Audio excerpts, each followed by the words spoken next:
Chapter 647. Olga bid farewell to Tanguo excitedly, saying that she wanted to go back and find 2 beautiful animal skins to make beautiful dresses. Tomorrow, she would visit other tribes to attract strong males. Tanguo smiled helplessly at this. After transmigrating to so many worlds, she only met such a straightforward and pure person like Olga. She did not stop her. Even if Olga did not take the initiative to find more males, she would have many males in the future. In the orc tribes, there were few female orcs. It was normal for one female to have many males. Olga's idea was not wrong in this orc era. In the end, Ning Luo also accepted a few mates. In the ending of this orc world novel, there was a slight trend of increasing. Dear host, your way of thinking is too dangerous. Do you also have such thoughts? After leveling up so many times, your IQ should be able to keep up. Why did you suddenly ask such a stupid question? Tongzi, are you infected with a virus? The system quickly replied. No, I'm just curious, host. I don't have that kind of skill. Tanguo laughed. In this world, there is only one Yin Yao. Oh right, I want to see what Yin Yao is doing now. The system chirped. High Priest. Tanguo pushed open the door of the stone house and walked in, showing that she was not afraid of Yin Yao at all. She smiled as she entered the house and sat cross-legged in front of the low stone table, looking at the person who was sitting cross-legged with his eyes closed.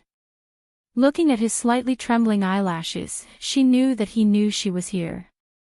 She held her chin. High Priest, I'm here to see you. The corner of Yin Yao's mouth trembled slightly. He opened his eyes looked very clear and his expression returned to calmness. Didn't you just come in the morning? Because I realized that seeing the High Priest once a day does not seem to be able to cure my illness. System host really knows how to flirt. Yin Yao said, this little female. High Priest, I realize that I feel very happy when I look at you. Tanguo looked at Yin Yao with a smile, but she was actually very happy in her heart. High Priest, you are so amazing. You don't have to do anything, and you can cure me just by looking at you. Yin Yao was speechless. He could not point anything out. This was a young female, and he didn't have any thoughts about her before. What left a deep impression on him was that every time he performed the ritual, he would hide behind the crowd and look at him with timid eyes, as if he was looking at a scourge. High Priest, if I feel uncomfortable in the future, I'll come and see you. Yin Yao pursed his lips and didn't say anything. High Priestess, can't I? Looking at the pitiful look of the little female in front of him, Yin Yao actually couldn't find the words to reject her. After calming down his restless heart, he said, sure. He was really a man of few words. Ah, that's great, High Priest. The corners of Tanguo's lips curled up slightly and her eyes lit up. It would be even better if I could stay at the High Priest's place. I wouldn't have to travel so far every time I feel uncomfortable. I would be able to see the High Priest when I open my eyes and I would be able to treat my illness. Yin Yao almost lost his balance and fell down. He tried his best to tighten his body and not show any other expression. He said in a detached manner, it's not that far. The system laughed, this was too cute. Chapter 648. That's true, but we still have to run a few steps. It's not as convenient as living together. Tanguo supported her chin and said with a smile, as if they were just discussing the journey. But Yin Yao couldn't help but think of other things. Every time this little female said something, he couldn't help but think. This uncontrollable feeling made him a little anxious. Yin Yao wanted to throw this little female out. Aguagua is too lazy.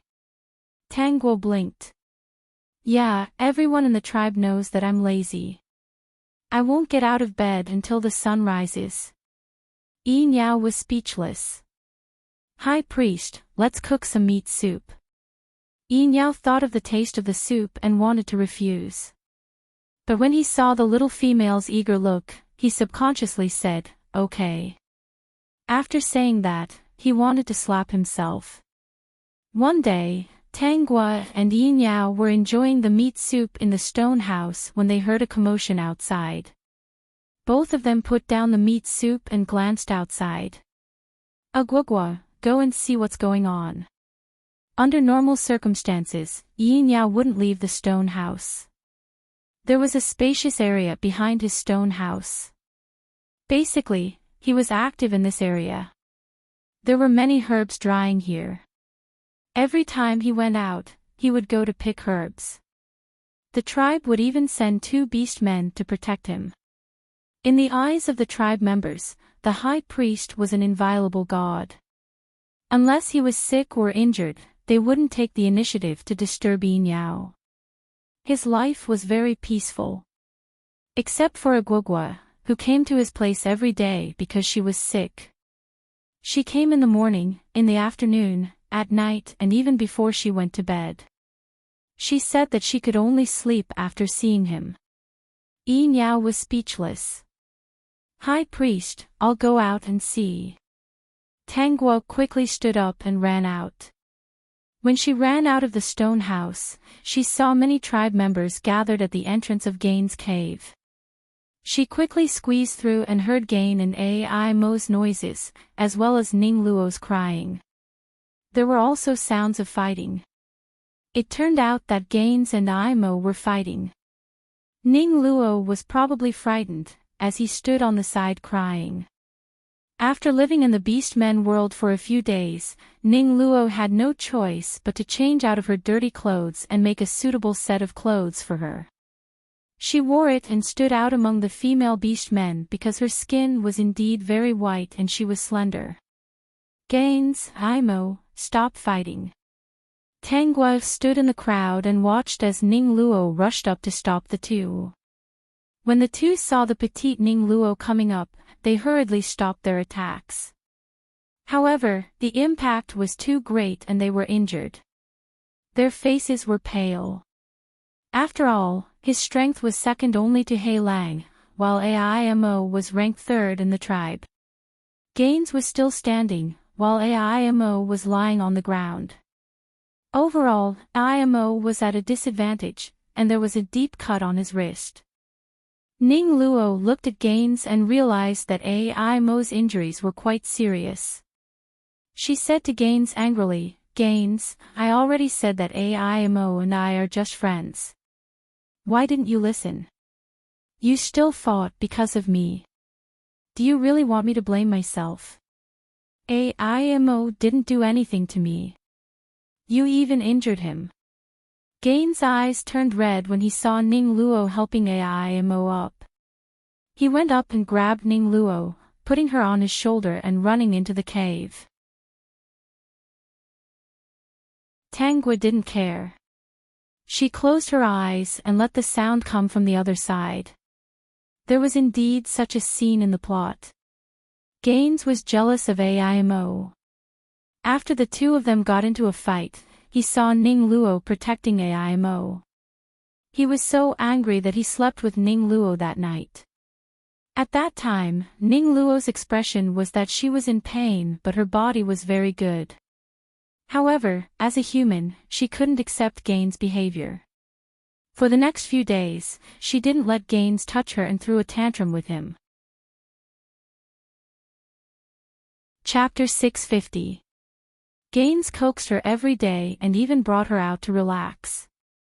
He gave her all sorts of things, but Ning Luo did not mind it. But she gradually got used to life in the orc tribe. Once, when she went out, she found an edible plant and asked Gaines to pick it for her. Unexpectedly, they met with an accident this time. The two of them went to Vigo's cave. Vigo took a fancy to Ning Luo and took her away when Gaines was not paying attention. Ning Luo was scared at first, but then she found that Vigo was very nice. Vigo was from the snake tribe and was smart and cunning. He knew how to please Ning Luo. He was also not like Gaines, who was possessive and would force her to have sex with him. Gradually, she fell in love with Vigo, who was from the snake tribe. Naturally, the two of them got together. Then, there were some explicit descriptions. For example, when Ning Luo found out that Vigo had 2 dicks, he was terrified and made love to Vigo. In the end, he was so happy that he couldn't take it anymore.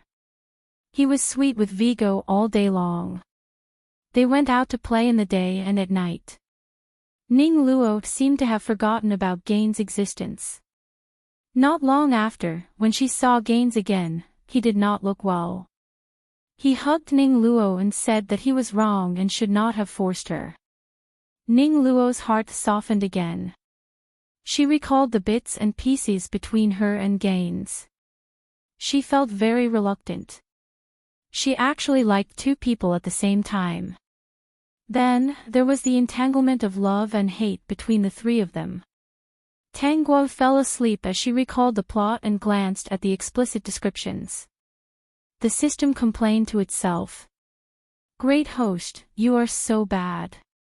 You actually like to watch people having sex. When she woke up in the morning, Tang Guo went to play with Yin Yao as usual. When she came out, she saw Gaines coaxing Ning Luo. He even turned into a lion and jumped in front of Ning Luo. The orcs around them were also speechless. But Gaines did not think much of it. He did make a mistake yesterday, but his mind was filled with the thought that his female was really different. If something like last night happened again, he would definitely die of happiness. Ning Luo was in pain and in a dilemma. She thought that Gaines really did not respect her. If this was not the beast world, she would definitely leave immediately. But after leaving the tribe, she did not know where to go. It was very dangerous here and she was afraid of death. She could only sit here and sulk. He made up his mind that he would not forgive Gaines anytime soon. Tang Guo sat at the door and watched the show for a while. Then she saw Olga, who was dressed to the nines, walking up to her. "Ah, Guogua, do I look good today?" "Yes." Olga's looks were more in line with modern European and American aesthetics. She wasn't lying. She did look pretty. Olga was elated. She smiled at her and said, "I'm going to other tribes. Is there anything you want?" Chapter 651. In the next few days, Ning Luo and Gaines argued. During this time, Imo often approached Ning Luo when Gaines wasn't around. Ning Luo didn't dare to get too close to Imo, perhaps because of what happened that day. However, Imo wasn't discouraged even after a few days. He even sat beside her and chatted with her. He even told her that he only wanted to be nice to her and didn't intend to force her. He also asked Ning Luo not to ignore him. Imo looked honest and pitiful, which made Ning Luo's heart soften. She said, "Then we'll be friends. I won't be your female." "Okay, we'll be friends." Imo saw that Ning Luo wasn't too happy, so he didn't force her. This left a good impression on Ning Luo. As long as Gaines went out, Imo would visit her whenever he was free and bring her all sorts of good things. Ning Luo believed that she had already made it clear to Imo that they could only be friends, so their interactions should be that of friends. Imo wouldn't think of anything else. Therefore, when she received gifts and spent time with Imo, it wasn't so awkward. She would often tell Imo that Gaines was too rude. Looking at Imo's honest face, she even thought that if she had known Imo from the start, he wouldn't have been so rude to her. Tang Guo flirted with the high priestess while paying attention to the grudges between Ning Luo, Imo, and Gaines. Her days were extremely comfortable. Today, it was finally time for Ning Luo and Gaines to go out to pick useful spices and edible plants. Imo wanted to go too, but he had to hunt with the others, so he could only regret it. At this time, Ning Luo hadn't succeeded in attracting He Lang's attention. Even if the other female beast men in the tribe wanted to sow discord between her and Ning Luo, they wouldn't succeed. If Olga hadn't been persuaded by Tanguo to go to another tribe to find a suitable mate, the other female beast men in the tribe would definitely complain about Ning Luo every day. It wasn't a big deal, but people would mention it every day. With Olga's one-track mind, she would definitely believe everyone. And because Ning Luo had gains, she would definitely go against Ning Luo. After Olga died, everyone started to instigate a Guoguo again. At that time, He Lang was already very concerned about a Guoguo. He had completely forgotten that he wanted to wait for a Guoguo to reach adulthood. Of course, it didn't matter to a Guoguo whether He Lang waited for her to reach adulthood or not. If she didn't like He Lang could like anyone. However, ever since He Lang fell in love with Ning Luo, he would always choose Ning Luo's side without any consideration. A Guoguo. Yi Niao's voice came from behind. This was his stone house. Guoguo always liked to sit outside his stone house and stare blankly. As the high priest, he could not bear to look at how Gaines had been trying to make Ning Luo happy every day for the past few days. After all, Gaines was the second strongest warrior in the tribe. How could he transform into his original form, roll on the ground, stick out his tongue, and wag his tail to please a female? This was too damaging to the image of a warrior. If he had a female in the future, it would be impossible for him to behave like this. Guoguo cares a lot about Gain. Yi Niao couldn't help but ask. After all, a Guoguo had been staring at Ning Luo and Gaines recently. Tanguo turned around and glanced at Yi Niao. She smiled and said, "Why would the high priest think that I care about Gain? Then why do you stare at Gain every day?" Yi Niao didn't think there was anything wrong with her words. Chapter 652. When Tanguo heard this, she turned around and looked at Yi Niao with a serious face. "High priest, why did you ask this? Are you curious?" The system host was so mean. Yi Niao was speechless for a moment. That's right, why did he ask this? Curious. More like curious. No, as the high priest, how could he admit that he asked this question out of curiosity? No. Yi Niao was obviously wrapped in animal skin, but he just stood at the door of the stone house with an aloof posture. How could it be out of curiosity? Tanguo almost died from laughter. So coquettish. Yi Niao could faintly feel that the little female in front of him revealed disbelief in her eyes. He even seemed to have seen the smile in her eyes just now, as if she had seen through everything. But it was too short, he thought it was an illusion. First, it must be an illusion. How could this little female have the guts to laugh at him? Then why? The little female looked at Yi Niao with sparkling and curious eyes. He almost couldn't control himself and blurted out that it was because of curiosity. But he forced himself to hold it in. He would never admit it. A Guoguo. His expression was serious as he called her seriously. Yes. Tanguo answered with a smile. She looked extremely obedient. Yi Niao wanted to keep a straight face, but in front of the obedient little female, he couldn't help but soften his face. He even had the urge to smile at her. He frowned. He was a little confused by this feeling. Ganen already has a female. Yi Niao really couldn't keep a straight face. He could only try his best to not show any other expression. He wanted to warn her with a stern voice, but when he looked at her, his tone became much gentler. Unless Ganen was abandoned by his female, you shouldn't stare at Ganen every day.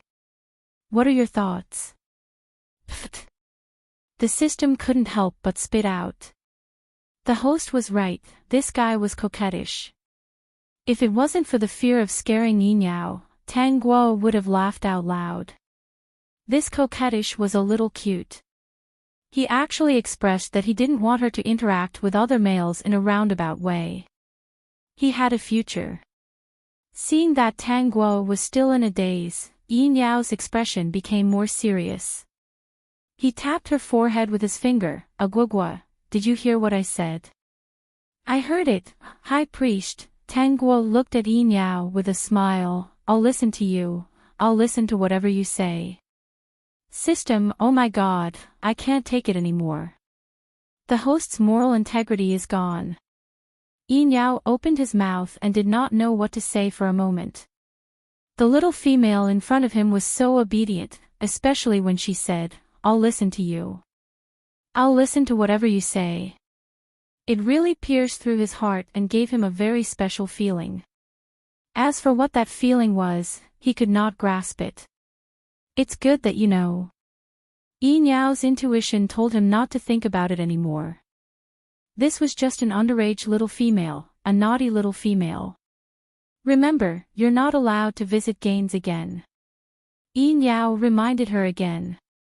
Since he had already said it, it didn't matter if he said it again. Tang Guo walked closer to Yin Yao and smiled sweetly at him. All right, High Priest, I won't look at Gaines anymore. Agwagwa is sensible now. Yin Yao thought that he had achieved his goal and was very satisfied. However, he didn't expect that the little female wasn't done talking. She blinked at him. High Priest, I won't look at Gaines anymore. I'll only look at you from now on. What do you think? Yin Yao was dazzled by the little female's smile. His mind was filled with, I'll only look at you from now on. I'll only look at you. Chapter 653. High Priest, what's wrong? Tang Guo asked knowingly, waving her hand in front of Yin Yao. Yin Yao's messy mind finally calmed down. He glanced at her indifferently. Nothing, I still have herbs to deal with. Agwagwa, go play. After saying that, he turned and went into the house. After taking 2 steps, he realized something was wrong. He turned back and saw that the little female was still following behind him. Agwagwa, you can go play. High Priest, I don't want to play. Yin Yao, then go back to your residence and sleep. I don't want to sleep either. Yin Yao frowned. What do you want to do? I want to see High Priest. Tang Guo said eagerly, High Priest, you know that I'm sick. I feel uncomfortable if I don't look at you. You can deal with your herbs, I won't disturb you. I'll just watch from the side. It won't affect you. How could it not affect her? Yin Yao screamed crazily in his heart. She was watching from the side. Could he calm down and deal with the herbs? But he said, up to you. After saying that, Yin Yao was very upset. Why did he agree to this little female's rude request? Looking at her eager, cute and obedient look, forget it, she'll just watch. The 2 of them went to the space behind the stone house together. There were many herbs drying here. There were beast men injured every day. The consumption of herbs was relatively large. Especially since the beast tide was coming this year, the herbs here were probably not enough. Yin Yao calculated the number of herbs and said, from tomorrow onwards, we'll go out and pick more herbs. When he said this, his expression was really solemn. Counting the days, the beast tide was really coming soon. By then, he didn't know how many members of the Lajuo tribe would be left. This was a heavy topic. He didn't think about it anymore, squatting at the side to deal with the herbs. Tang Guo sat cross-legged at the side, watching Yin Yao deal with the herbs. Occasionally, Yin Yao really couldn't stand being stared at with such a scorching gaze. He raised his head to take a look and happened to see this little female looking at him with a sparkling and especially serious gaze. He almost knocked over a pile of herbs. This Agwagwa, she was too naughty. Every time he raised his head, he could see the other party looking at him obediently. It caused Yin Yao to not raise his head at all. After he got serious, he soon forgot about the existence of Agwagwa. Tang Guo didn't care. She liked to see cute people doing things seriously. Such people had a special charm that would attract people. She liked serious people. Yin Yao did this for a long time. When he raised his head, he subconsciously looked at Tangua's seat and found that there was no one there. He shook his head with a chuckle. Sure enough, she was still a child. She couldn't sit still and went to play. He didn't know why, but there was a sense of loss in his heart. He ignored it and didn't care. He stood up. He was a little hungry and was about to eat some fruits to satisfy his hunger. Unexpectedly, as soon as he walked into the stone house, he smelled a fragrance coming from outside. He had wanted to chew on the fruit, but he couldn't help but walk out of the stone house. He saw the little female cooking food. There was even a rack for barbecuing meat by the side. The fragrant smell came from the cooked meat. There was still oil on it, and it was golden yellow. It smelled good, and it should taste good. Inyo tried hard to shift his gaze to Tangua. Agwagwa, what are you doing? Chapter 654. Barbecue. Tangua pointed at the meat on the rack. There were spices mixed in the meat, as well as other spices that she secretly added. On the other side, there was wild vegetable soup. She added a piece of fatty meat to make the wild vegetable soup not so bland. When the meat was cooked, it would be mixed in the wild vegetable soup and eaten with the barbecue. It would definitely be delicious. Yin Yao walked to the front of the rack and took a look.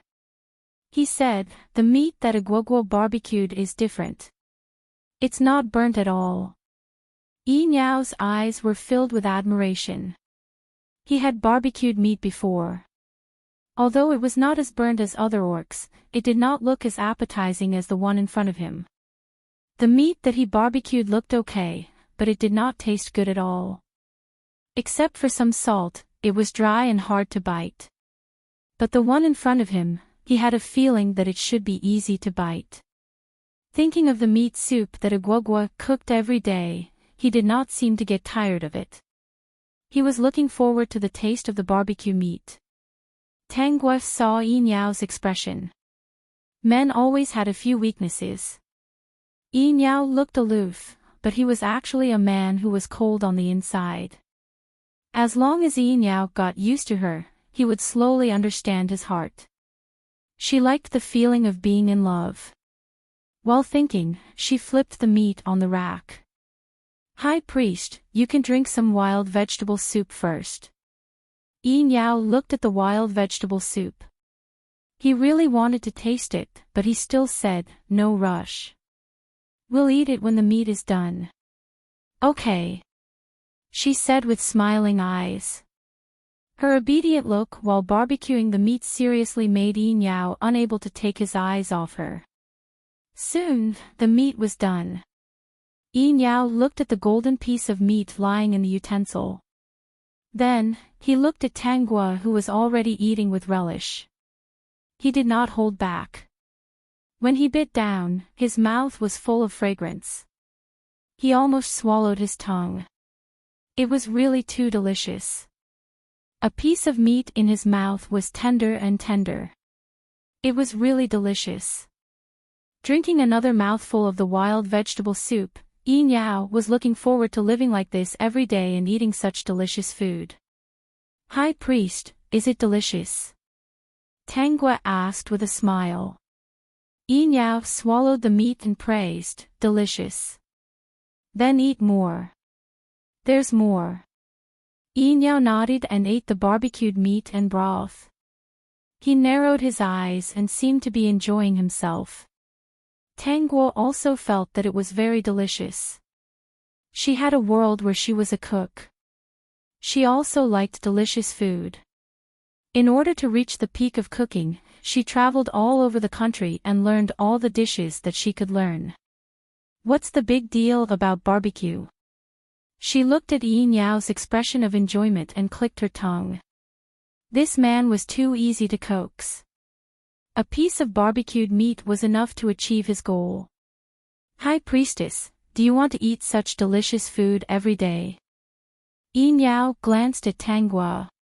He didn't understand what she meant, but who wouldn't like such delicious food? Of course, he replied. Tanghua smiled and took a sip of the soup before saying, the High Priestess' wish will come true. Yin Yao seemed to have noticed something from that pair of beautiful eyes. He hummed in agreement and lowered his head to continue eating. In his mind, he wondered if this little female really meant it that way. He glanced at Tanghua from the corner of his eyes and found that she was already seriously eating the food. He couldn't see her expression at all. Eating the delicious food, Yin Yao fell into a dilemma. Actually, a guoguo was quite cute. She could cook soup and barbecued meat. She was very obedient when she smiled. Her voice was sweet. Thinking of this, Yin Yao's face stiffened. What was he thinking? Chapter 655. Yin Yao wanted to ignore the little female's face, but her cute and obedient smiling face kept appearing in his mind. The more he tried to ignore it, the more he remembered her every action. In the end, he didn't force himself. When he looked at the little female again, he secretly made a decision. If the little female was still so close to him after a year of adulthood, it wouldn't be a bad idea to become his mate. He had been avoiding it because He Lang had already made it clear that he wanted to wait for a guogua to become an adult. But now he understood that he had taken a fancy to this little female. For a beast man, once he had taken a fancy to a female, he couldn't give in, unless the female wasn't willing to accept him. Or else, no matter how many males were interested in her, he had to compete. Thinking about how a guogua really became another beastman's female, he did feel a little uncomfortable. Sure enough, he had taken a fancy to this little female. What about her? Yin Yao's mind was in a mess. Was it a spur of the moment, curiosity, or did she really have the same thoughts as him? Did she like him too? He wasn't sure. High Priest, why are you looking at me? Tanghua noticed the complicated look on Yin Yao's face just now. She also noticed the look on his face when he secretly made a decision. This guy who was cold on the outside finally got it. High Priest, do you also have the illness where you feel uncomfortable when you don't look at me? Yin Yao was drinking soup. When he heard this, he almost spat it out. How could a guogua think that he had this illness? Then, Yin Yao frowned. That wasn't right. He did think that if she became another beastman's female, he would feel uncomfortable. And when he looked at her, he did feel a little comfortable. Tanghua saw that Yin Yao was in deep conflict and was overjoyed. System, the host is bullying me again because I have no memory. No. Yin Yao retorted. Wait until she became an adult. Tanghua stopped teasing him and continued asking, High Priest, I heard that you were preparing to go out and pick herbs. Yes, the beast tide is coming. I need to prepare more. I'll go with you. Yin Yao wanted to reject her, but seeing her eager look, he said, Okay, we'll go out tomorrow morning. The sky was dark, but Gon En and Ning Luo still hadn't returned. Many members of the tribe were very anxious. They were all wondering if something had happened to them. Among the female beastmen, many of them were discussing. Gaines was so powerful that he would definitely be fine. If something really happened, it must have been the weak Ning Luo who dragged Gaines down. Anyway, all the beastmen were complaining. If it wasn't for Ning Luo, Gain wouldn't be in danger. As for the male members, they were also very worried about Gain, so they didn't talk about Ning Luo. The female beastmen of this era all had a strong heart, so it was normal for them to hate Ning Luo. Males were slightly better. In their eyes, no matter how strong a female was, she was still weak and could not be compared to a male with a strong body. They didn't think that Ning Luo would implicate Gaines.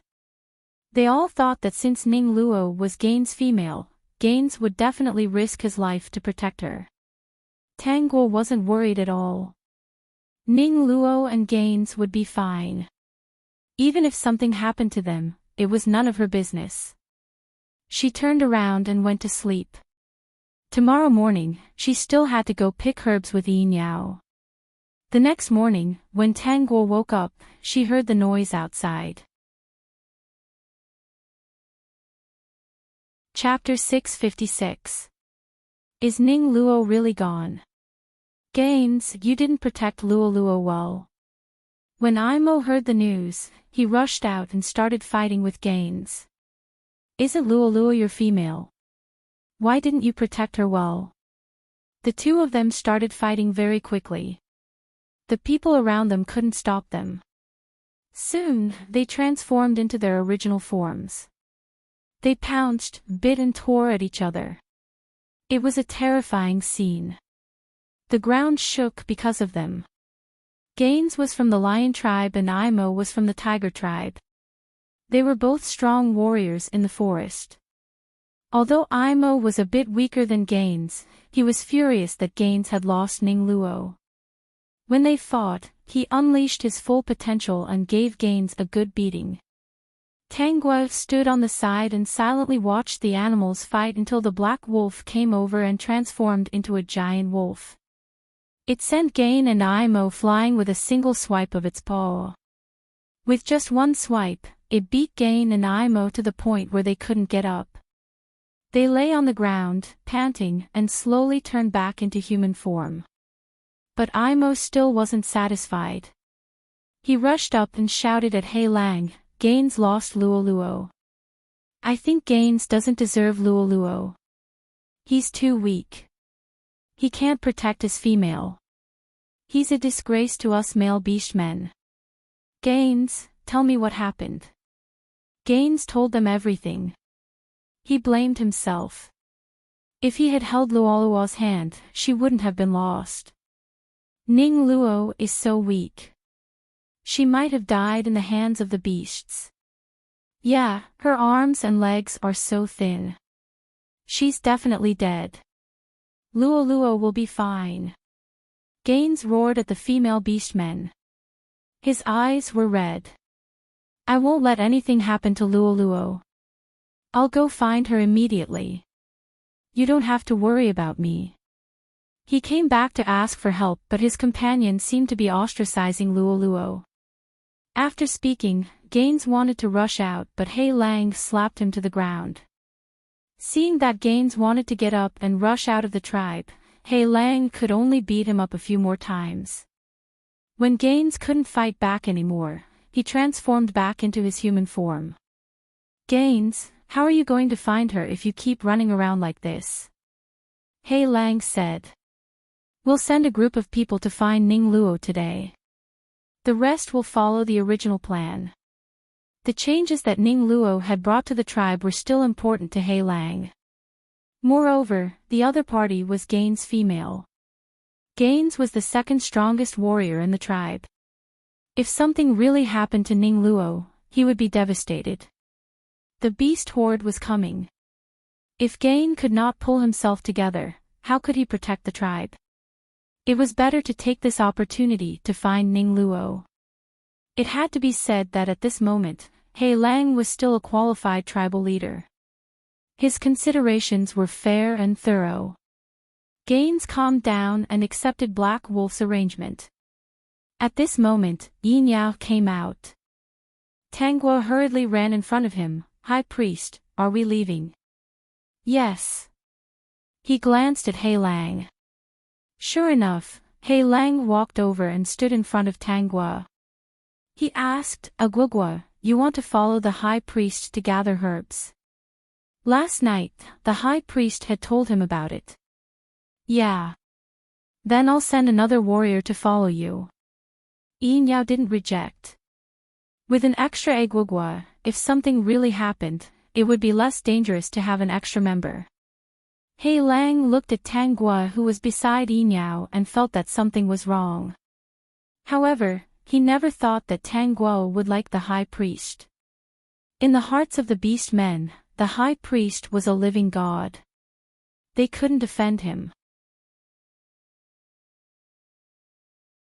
Chapter 657. Yinyao realized that it was a good decision to bring this little girl along. Why didn't he realize that Guoguo was so smart? She could recognize the herbs he taught her and pick them herself. She was much smarter than the other beast men in the tribe. After knowing that this little girl was smart, Yinyao didn't hide anything. He taught Tanghua how to identify the herbs while picking them. In fact, Tanghua didn't need to learn, but she was a Guoguo now. She was happy to be with Yinyao like this. It was a special pleasure. At least the tribe was relatively peaceful now. When the sky darkened, they prepared to return to the tribe. Before the sky turned dark, the members who went to look for Ning Luo all came back. Even He Lang, who didn't want to come back, carried Gaines back and threw him into the cave. He even asked someone to watch over him in case he sneaked out at night and got into danger. For the next few days, Tanguo went out with Yinyao to pick herbs. When the members of the tribe heard that Tanguo could recognize herbs, they all cheered. They thought that she was very smart and looked at her with much more respect. In their eyes, if a Guoguo could learn the skills of the high priest, it would be a good thing for the entire tribe. Every day, members went out to look for Ning Luo. Gradually, He Lang gave up.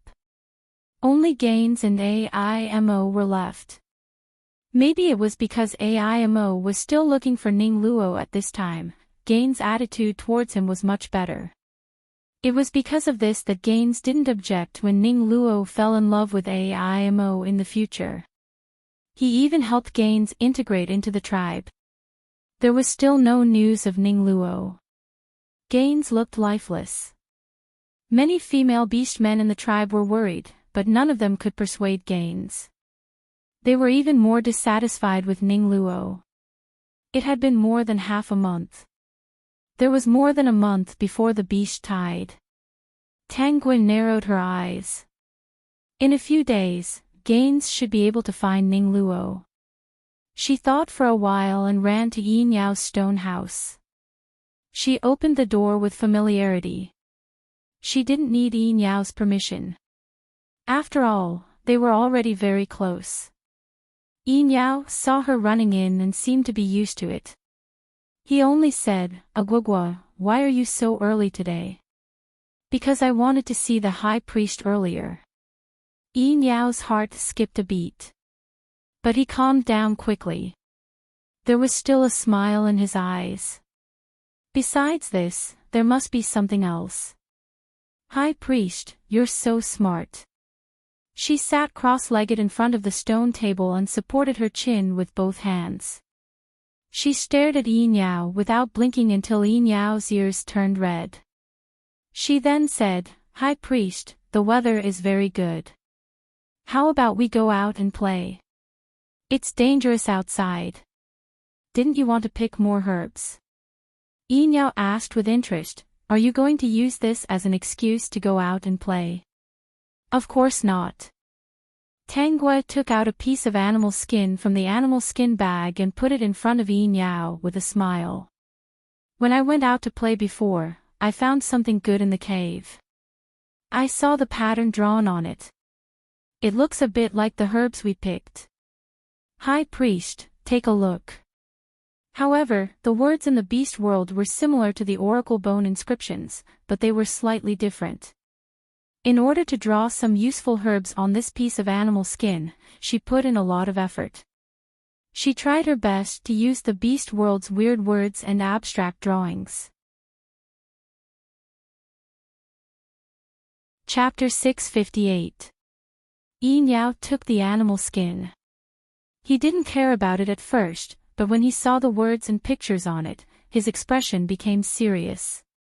He read it from the beginning to the end seriously. After he finished reading, there was only surprise in his eyes. He stood up with the animal skin in his hand. He couldn't maintain his aloof attitude anymore. He looked at Tanguo with slight excitement. "Aguagua, where did you find this?" "I found it in a cave." High Priest, do you want to go to the cave with me to dig for treasures? The system host was broken.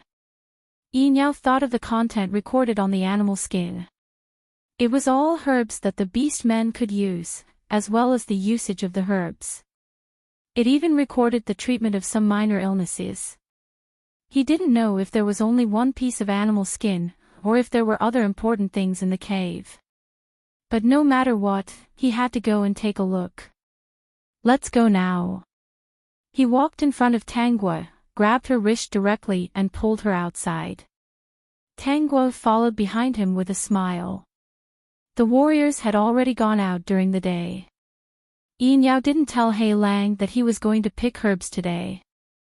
So there were no males in the tribe at this time. He pulled Tangguo and walked outside. When they were out of the tribe, he asked, "Where are we going?" "Let me lead the way, High Priest." Yinyao just remembered that he seemed to have pulled this little female all the way. He was a little embarrassed. When he was about to let go, Tangguo said, "High Priest, just hold my hand." Could Yinyao say no? "Hold my hand, in case we get lost," Tangguo said to him with a smile. "If I get lost, you won't be able to find me." Yinyao, who was still a little resistant, quickly held Tangguo's hand tightly when he heard this. He had to hold her hand firmly. That sentence, "if I get lost, you won't be able to find me," made him panic inexplicably. He was so panicked that he held her hand and didn't want to let go. When he held this little hand in his palm, he felt that the panic disappeared. He glanced at the smiling little female beside him from the corner of his eyes. Thinking of the days they spent together, his lips curled into a smile. Agwagwa. Ai. This time, hearing such an obedient answer, Yinyao had no intention of avoiding it. He only felt that this answer was really sweet to the bottom of his heart. Don't go out alone in the future. It's dangerous outside. All right. Tangguo looked at Yinyao with a look that said, "I'll listen to you." Yinyao looked away. Even his ears were red. Fortunately, his hair was down, so Guoguo wouldn't notice it. Only the sound of two people shuttling through the bushes could be heard. After a long while, Yinyao spoke again, "Guoguo. Hey, High Priest, what do you want to say?" Yinyao's eyes were full of smiles. He held her even tighter. "If you want to come out next time, remember to tell me. I'll accompany you." The system had taken the bait. Sure. The corners of Tangguo's lips curled up slightly, and her eyes curved into crescents as she smiled at Yinyao. That beautiful little face really made Yinyao dizzy. But he did not look away. Instead, he looked straight at her. He didn't have any special thoughts about the previous Guoguo. He cared about her, but her parents sacrificed themselves for the tribe, so he should take care of her. But now, he had fallen into the sweet world that Guoguo created intentionally or unintentionally. He couldn't get out anymore, and he didn't want to get out.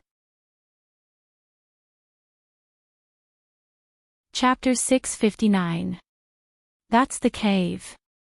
Tangguo pointed at a cave not far away, but Yinyao looked at the direction she was pointing at, but he didn't see the cave she was talking about. Just when he was feeling confused, he heard Tangguo say, "I used grass to cover the cave. I think there might be something else inside. I'll come again next time." Guoguo is very smart.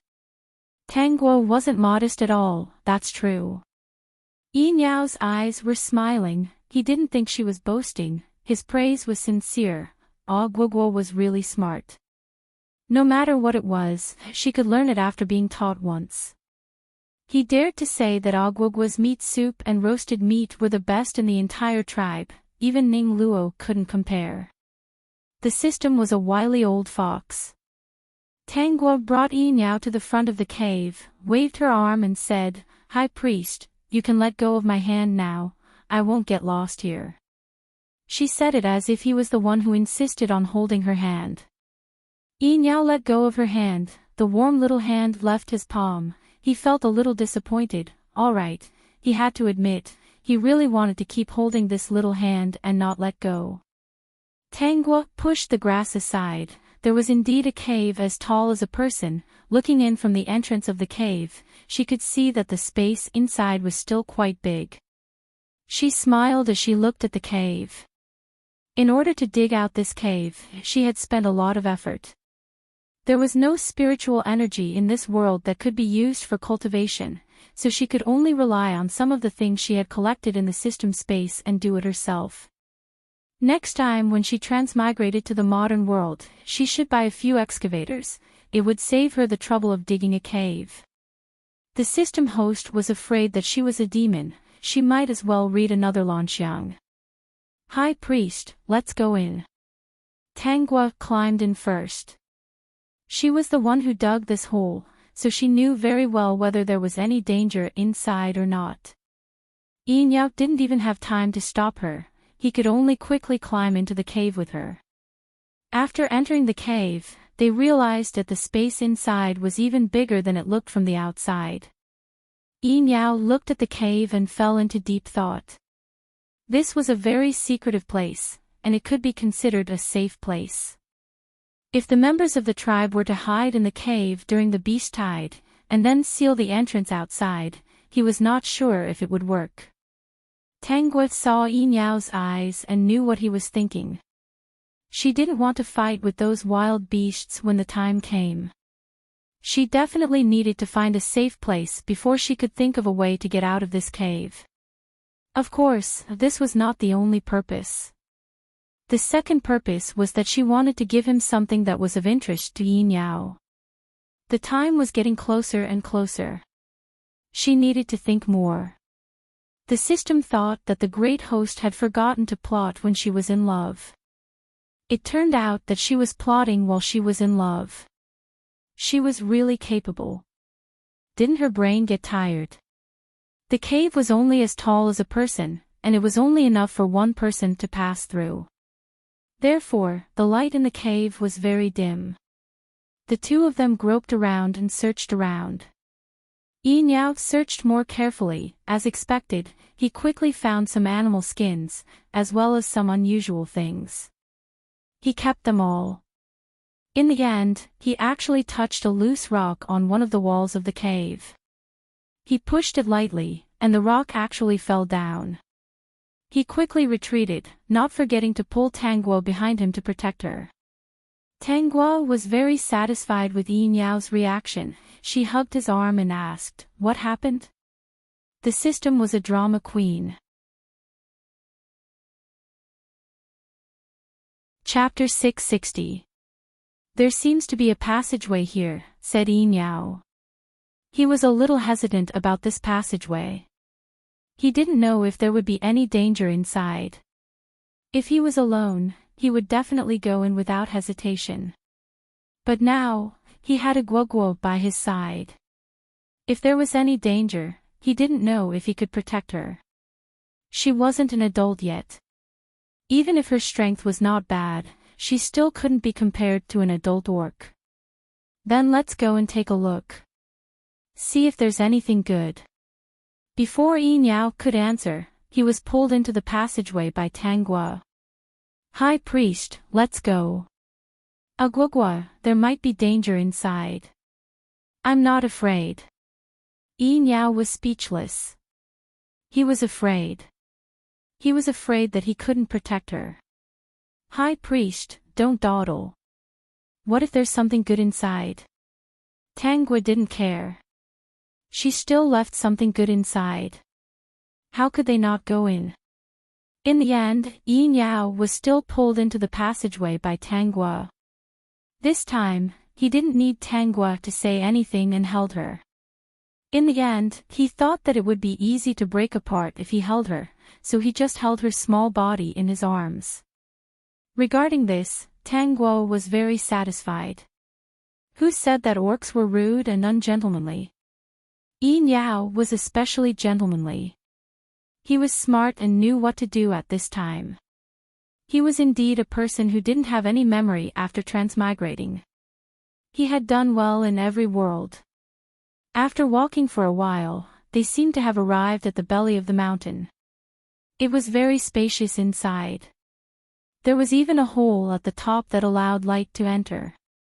He didn't know how it was done. Originally, he wasn't sure if orcs could hide here. Now, he was very sure that they could hide here when the beast tide came.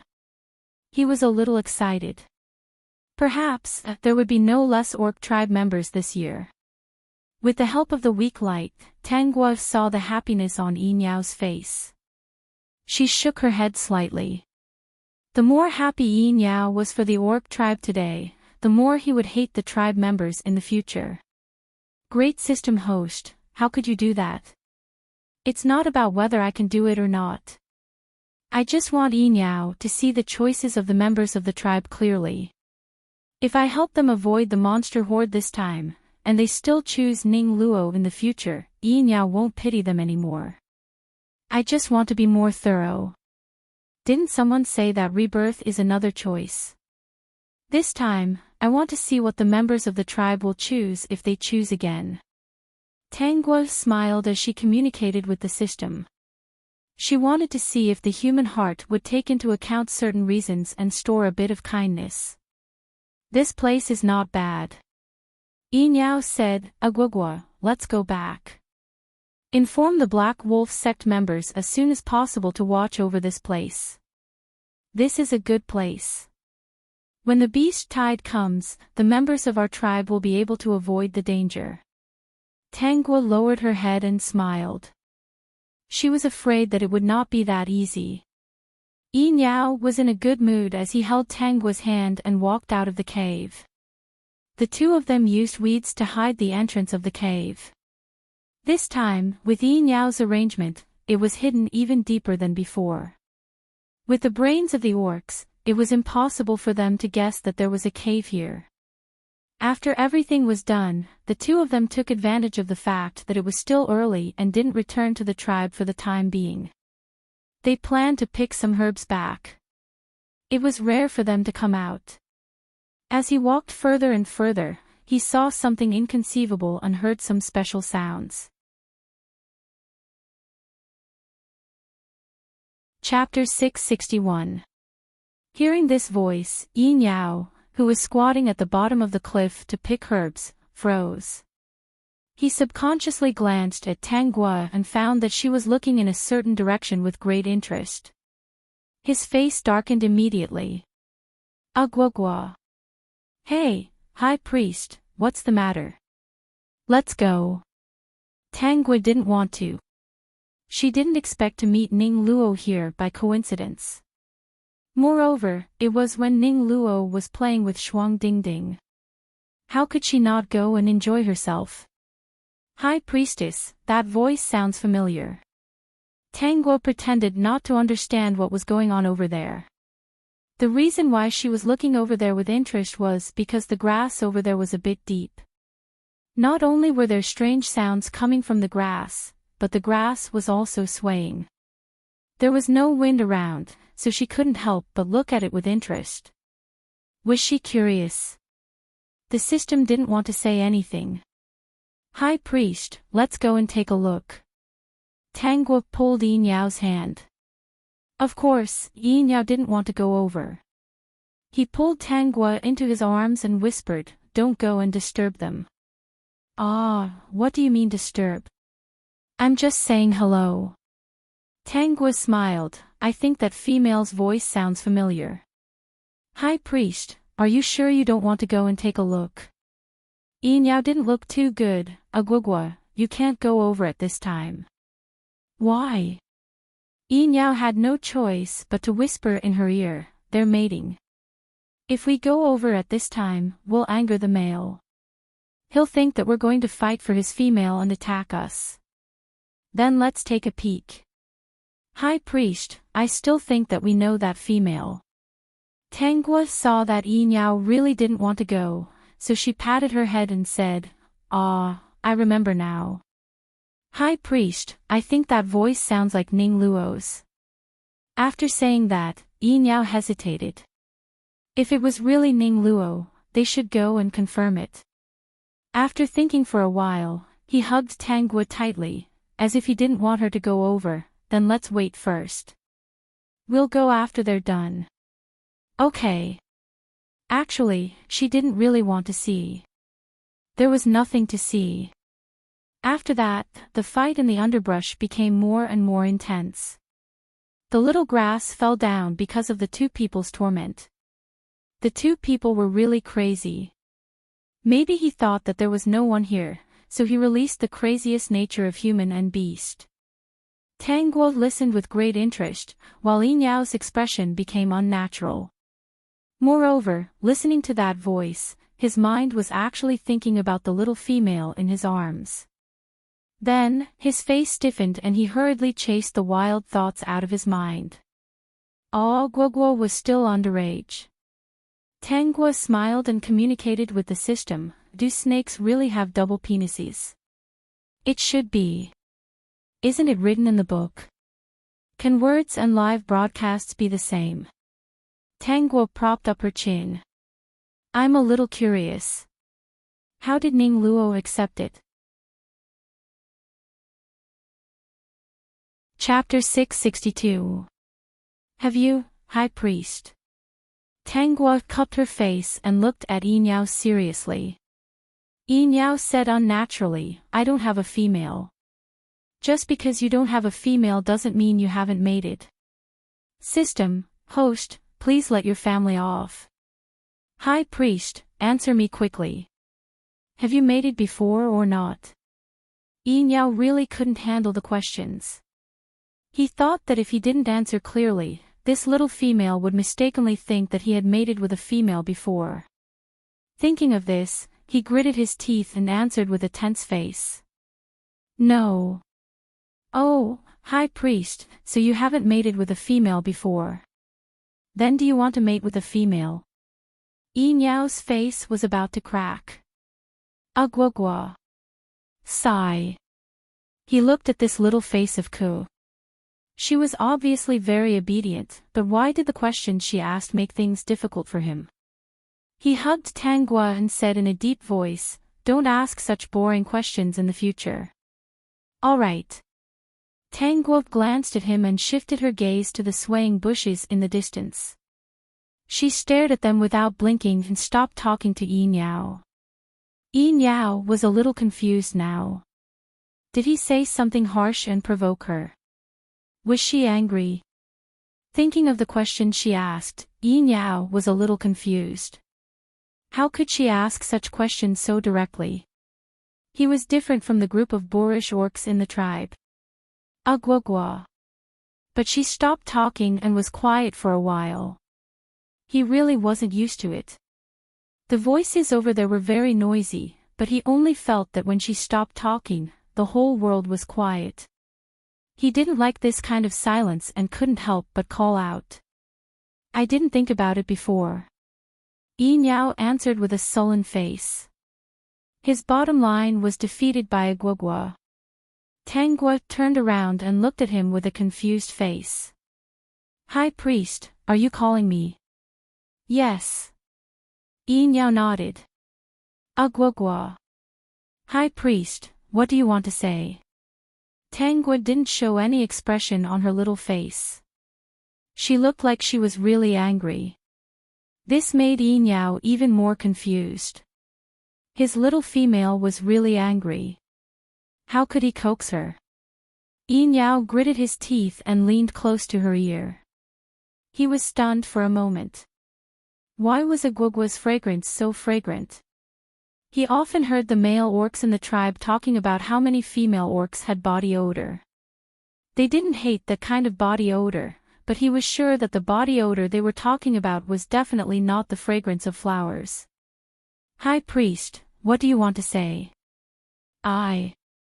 Yinyao realized that she really stopped smiling. He took a deep breath and said, I never thought about it before. You haven't thought about anything.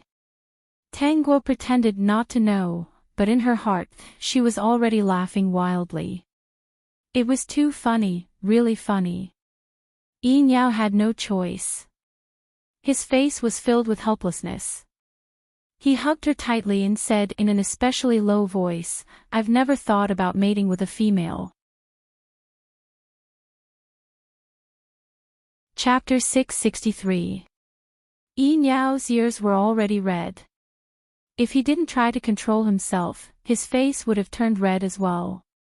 Just as he was hesitating if he should tell the truth, Tangguo turned her head to the other side and spoke. "High Priest, they seem to have finished." Niao looked over as well. Xiao Chao, was no longer swaying, and the seductive voice had also stopped. "I wonder if it's Ning Luo." Tangguo's back was facing Niao. She had an amused smile on her face. Flirting a little was enough. Don't scare her away. The system was so naughty. Niao pressed his palm on the back of Tangguo's head. The two of them secretly hid in the bushes and stared ahead. Soon, they saw a tall, strong, and handsome beast man standing up. He was carrying Ning Luo, whose face was red and looked weak. They looked at each other. Tangguo whispered, "It's really him." Niao didn't say anything. Vigo was probably still immersed in the beauty from before. He had a happy smile on his face as he carried Ning Luo and left. After their figures disappeared, Tangguo and Niao stood up. "High Priest, let's go back." Niao came back to his senses and nodded. Now that he knew Ning Luo was fine, he wasn't optimistic. With Gain's personality, if he knew that Ning Luo had another beastman's female, he would definitely challenge the other party. He held Tangguo's hand and slowly walked towards the direction of the tribe. At the same time, he was wondering if he should tell Gain about this. Tangguo smiled and communicated with the system. "Niao is worrying too much. Gain will meet Ning Luo soon." The system was shocked. It flipped through the plot and sorted out the plot seriously. When it saw a few places and scenes described, it felt like it was fucked.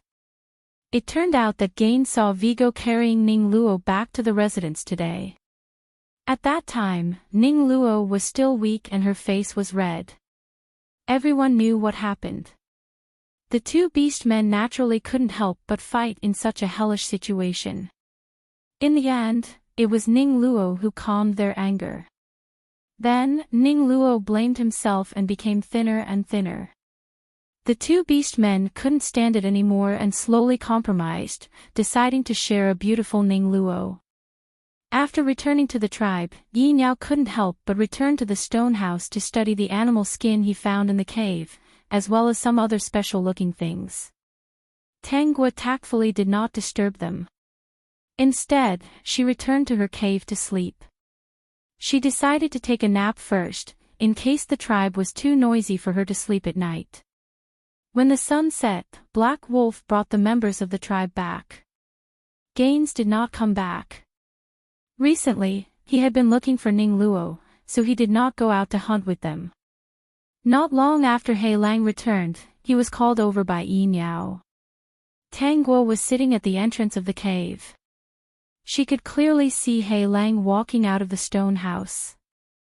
Her slightly cold face could not help but show some joy. Then, he called all the members of the tribe and announced in public, "Agwagwa has found a cave. There are 2 large spaces in the belly of the mountain. The High Priest has confirmed that they can accommodate all of our tribe. Moreover, there was still space left. If they took advantage of this time to open up some more space, they could store food. The beast tide would last for 5 to 15 days. As long as they could avoid the beast tide for half a month, the members of the tribe would not be in danger. When the time came, they would prepare enough food, water and fruits. They only needed to hide in the cave to survive this year's beast tide." Chapter 664. When the tribesmen heard the news, they all cheered excitedly. "Really, Chief? Is there really such a big space that can accommodate all of our tribesmen? The High Priest wouldn't lie to us." Yinyao stood at the side and quickly added, "You should thank Ogwugwa. She was the one who found this cave. Ogwugwa is really amazing. Yes, Ogwugwa can actually find such a good place. Ogwugwa is the smartest female." The tribesmen were full of praises. Tangwa stood beside Yinyao with a faint smile on her face. She didn't say anything and looked high and mighty. No one found it strange. Ogwugwa was smart, but she was also really arrogant. Other than Ollie, she didn't like to play with the other tribesmen. The orc's reason for this was that Ogwugwa lost her parents when she was young. She was a loner, so they didn't mind. Because of this good news, the tribesmen set up a fire that night. Now that they were used to cooking meat soup every day, they weren't so afraid of fire anymore. They set up a fire and roasted the meat of the wild beasts on the fire. The delicious smell filled the entire tribe.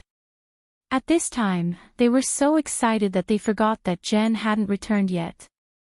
As night fell, the orcs of the Lato tribe stood in a circle around the fire. The female orcs put on their most beautiful animal skin dresses and wore their most beautiful animal bone necklaces. The male orcs also surrounded the newest and cleanest animal skin and jumped around the fire happily. They sang a strange tune. It wasn't like what Tangwa heard in the modern world, nor was it like what she heard in the ancient world. The tune of these songs was perturbed. It sounded simple, but it was difficult to sing it accurately. Luckily, these orcs seemed to be born with the ability to understand such songs. No matter if they were young orcs or adult orcs, they could all hum it. They partied until midnight before excitedly returning to their respective residences to rest. The chief said that they still had to occupy the cave tomorrow. The extra food stored in the tribe also had to be moved there. There was only a little more than a month left before the beast tide. The tribesmen who used to be worried every day all went to sleep with smiles on their faces tonight. Early in the morning, Tangwa heard the noise outside. She just opened her eyes when Ollie's voice sounded at the entrance of the cave. "Agwugwa. Agwugwa, come out and move your things." Tangwa came to the door and saw Olga happily holding a lot of jerky. Of course, her attention was attracted by the two male orcs beside Olga. When she saw the two male orcs, she was surprised. Using the modern aesthetic standards, the two male orcs had outstanding figures and appearances. However, in this era, it was undoubtedly the type that was least welcomed by females. "Agwugwa, this is my male, why are you staring at him?" Olga pouted. "If you want to find two, I'll accompany you to other tribes after we move. They're already mine." Olga pointed at herself, and then at the two tall and handsome male orcs beside her. "Agwugwa, don't be fooled by their thin and weak looks. I saw with my own eyes that they killed a wild beast in just a short while when they joined forces. They are very powerful. The one on the right is Mill, and the one on the left is Mick." Olga introduced her to Tangwa and then said to the two of them, "Agwugwa, my good friend and the smartest female beast man." Chapter 665. "Olga, don't worry. I won't fight with you for a male. We're friends." "How could I do such a thing?" Olga nodded hurriedly. "Yes, we're friends. You wouldn't do such a thing." Olga believed Tangwa's words. She remembered how she was almost persuaded by the tribesmen to find trouble with Ning Luo because of Gaines. Ever since she went to other tribes and saw Mill and Mick, she felt that Gaines was just a so-so. She didn't know if it was because she had been with Gwogwo for a long time, but now she actually felt that Mill and Mick were quite good-looking. They were even better than Gaines. Gaines was tall and strong with bulging muscles. He looked very explosive. Mill and Mick were especially thin and weak among the male beastmen and weren't very popular. If not for that, they would have been fancied by other female beastmen long ago. However, she happened to see the two of them killing wild beasts that day. At that time, she felt that these two beast men were very powerful. She went up to them to get to know them and followed them back to the tribe. They were brothers and greeted her very warmly. She didn't know if the two of them were especially despised by the female beast men, but they didn't dare to get too close to her, as if they were afraid that she would be angry. The more she interacted with them, the more Olga felt that these two guys were quite nice. Although they were very thin and didn't suit her original intention, they were not powerless. Olga decided to bring them back to the tribe then. It was easy to bring them back. Almost no one objected. Even the female beast men looked at her as if she had picked up some trash that they didn't want.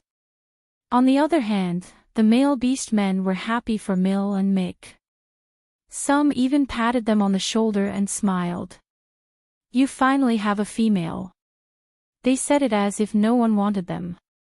Olga patted her head. No one wanted them, right? On the way back, these two guys were much warmer to her. They were very careful at the start, but now they were especially close to her. No matter where she went, they would follow her. No matter what she wanted, they would do it immediately. Olga thought about Gaines. Gaines had always been cold to her. She had always been the one who stuck close to him and treated him well. She liked Mill and Mick even more.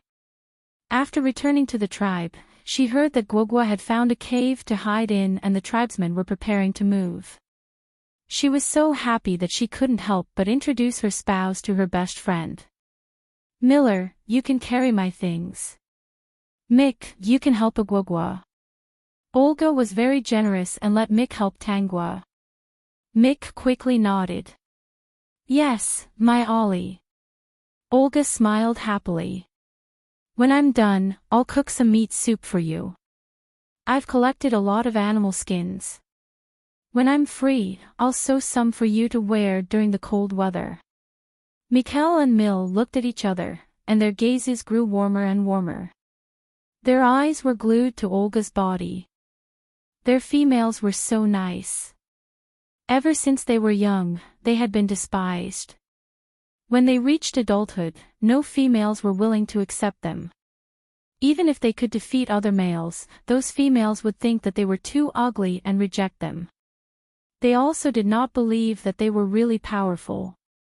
Their Olga was different. Olga never looked at them with disdain. Ever since they met Olga, they only felt that the sun was especially warm and they had the energy to do anything. When Ollie asked them to go with her, they did not hesitate. When they heard that Ollie was going to cook broth and sew clothes for them, their faces were filled with silly smiles. Chapter 666. The whole tribe was busy. Enyao didn't have many things. He had a high status, so Hei Lang sent 2 warriors to help him carry them. When he arrived at Tangua's place, he saw her and Olga chatting happily at the entrance of the cave. "Olga is back." Enyao heard from Tangua that Olga had given up on Gain and was going to other tribes to find a strong male. Seeing Olga's happy face, she must have found one. They heard some movement in the cave, and then they saw Miku walking out with many things in his arms. When he saw Enyao, he was stunned. Olga quickly said, "This is our high priest." "High priest. This is Miku, my spouse." Olga smiled brightly. "I asked Miku to come and help Guogua. She doesn't have a spouse, and she's still so young. She won't be able to carry so many things." "High priest, Miku may not look as strong as other beast men, but he's very strong. He's very powerful," Olga said proudly. Miku also had a silly smile on his face as he placed the things on the wooden board. His Olga was so cute. Enyao nodded and walked into the cave to look around for a while. He started to help Tangua pack her snacks, dried fruits, and the beautiful necklace made of animal bones and the various dresses she made herself. He put all these into a bag sewn with animal skin. Olga, who was originally showing off her husband, looked at the high priest, who had a high status, helping Tangwa move things. Her eyes almost popped out of their sockets. She opened her mouth wide in disbelief. Who in the tribe dared to order the high priest around? Who in the tribe dared to ask the high priest to work? Even the high priest's own belongings had to be moved away by the warrior leader. So, high priest, what are you doing? Those are Guogua's things. Did you move the wrong things? Guogua, do you want to take all these away? This sentence was undoubtedly a huge blow to Olga. The high priest knew that these things belonged to Guogua and was here to help Guogua move things. Oh God, she must have seen wrongly. She bit her lip and tugged at Tangwa. She whispered, "Ah Guogua, why did the high priest help you move things?" Tangwa chewed on the dried fruit and said with a smile, "Because I'm underage and weak, the high priest sympathized with me and came to help me move things. I found the cave yesterday. Hasn't the high priest always taken good care of me?" Ollie blinked and let go of her hand. That's right. Guogua lost her parents when she was very young, and the high priest did take special care of her. Every winter, the high priest would give a lot of animal skins to Guogua and give his food to Guogua. Olga breathed a sigh of relief. Yes, Guogua was so thin and small. The high priest just took special care of her. The high priest was the person with the highest status in the orc tribe. He could relieve their pain and illness. Helping Guogua move things was not a big deal. Olga brainwashed herself. She was not surprised to see what Yi Niao did next. Instead, she started to talk with Tangwa about what happened in the other tribes. The pile of dried meat she was holding before was the delicious food she brought back for Tangwa. She planned to give it all to Tangwa, her best friend. Soon, all of Tangwa's belongings were moved to the cave. Because she was the one who found the cave, the tribe members thought that she could choose a place and make a small space for her to live in. Chapter 667. The second choice was naturally Yi Niao. He chose to sit beside Tangwa, and Tangwa was very satisfied. After a few days, most of the tribe members had moved their things over. There were also many small spaces in the cave. They did not plan to live there for the time being, but there were beast men guarding it during the day. At this moment, they finally remembered Gaines. Gaines hasn't appeared for a few days. They were too busy and excited that they had forgotten about Gaines's existence. Now that they remembered, all the tribe members were worried. Did something happen to Gaines? Just as the tribe members were nervous, Ai pointed outside the tribe and shouted, "Isn't that Gaines and Ning Luo?" That's right, Gaines had brought Ning Luo back. Although Vigo treated Ning Luo well and Ning Luo liked Vigo, Gaines had lost a lot of weight because of her disappearance. This made Ning Luo's heart soften. Vigo had always been gentle to Ning Luo, but Ning Luo was only his. Gaines' appearance broke the peace and tore away his gentle facade. He was stronger than Gaines, and when they fought, Gaines was heavily injured. Vigo even wanted to take her away and leave Gaines where he was. He even wanted to kill Gaines. Ning Luo acted as if she did not know Vigo. In the end, she decided to let Gaines take her away secretly. Just like that, they returned to the tribe. Gaines was of course happy. When Aimo saw Ning Luo return, he was also very happy.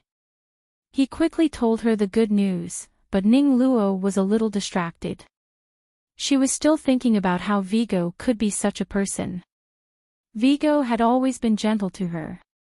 Why did he suddenly become so fierce? It was so scary that she did not recognize him.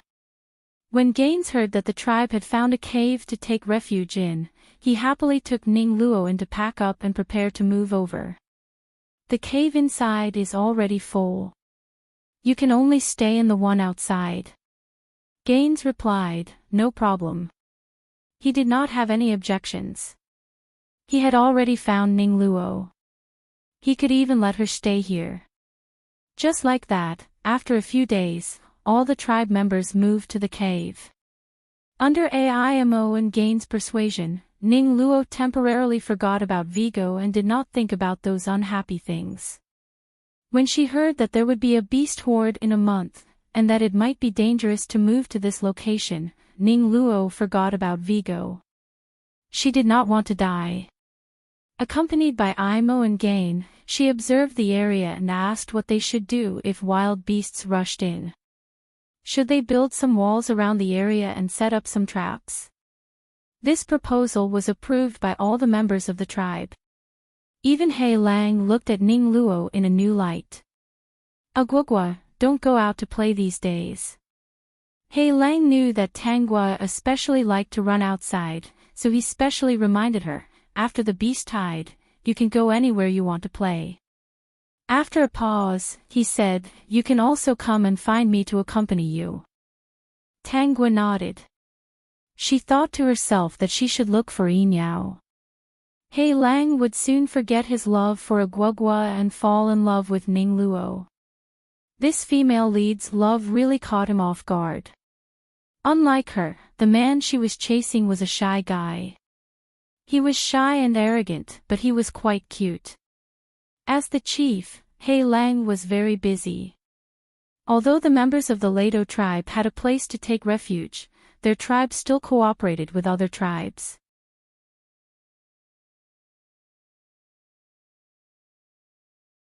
Chapter 668. When the horde of beasts came, the warriors of the Rado tribe still had to go out and help the other tribes out of trust. He looked around the cave. It seemed that he still had to make some space. There would definitely be injured beastmen, so they couldn't stay outside. They had to stay in a safer place. The members of the tribe got busy again. Ning Luo was also thinking about his own safety, so he came up with one suggestion after another. He even drew some of the weapons in his memory. At this time, there was no metal, so their weapons were made of stone and wood.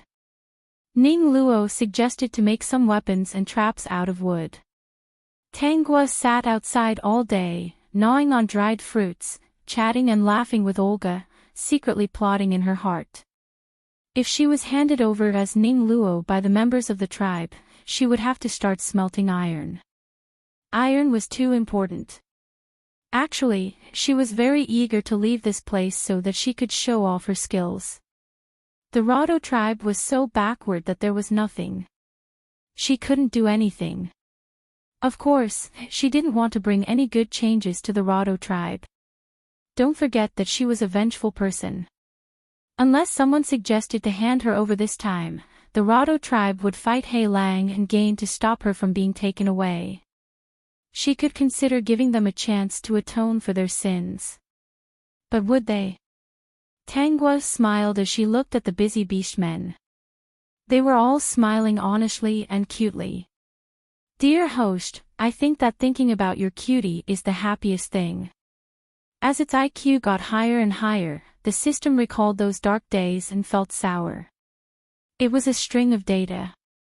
It shouldn't have human emotions, but for some reason, it had human emotions. Although the concern and worry was only for its host, it was still human emotions. I'm quite happy, said Tangwa. The system muttered to itself. You are quite happy, but you are happy because you can take revenge on them after mocking their final choice. This kind of happiness made him feel a little sad. It hoped that its host's happiness would always be warm and pure. For example, she was happy because the weather was good today. Yin Yao confessed to her and made her happy. She was happy because she ate some delicious food. The system felt a little awkward. It wasn't good to level up too quickly. In the past, he wouldn't have thought about this. He remembered that there was a world where the host was pushed into a sea of fire and burned to death. At that time, he didn't feel anything at all. The result of his analysis was that the host had completed this world's mission and they could proceed to the next world's mission. Even if she didn't shout or scream, even if she still had a smile on her face and endured the fire until she was reduced to ashes, he still didn't feel anything was wrong. At that time, he even said coldly, "Host, you can actually pass out." According to his data analysis, once one fainted, they would not feel any pain. It was clearly a kind reminder, but when the voice sounded, it was cold and emotionless. At that time, the host was still smiling, but it could be seen that her body was tense. She was enduring great pain. Her voice trembled as she said, "No, I want to remember. Remember something." At that time, he didn't understand.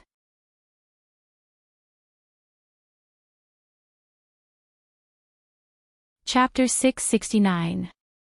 Now that she understood and remembered the hatred, she didn't want to lose herself.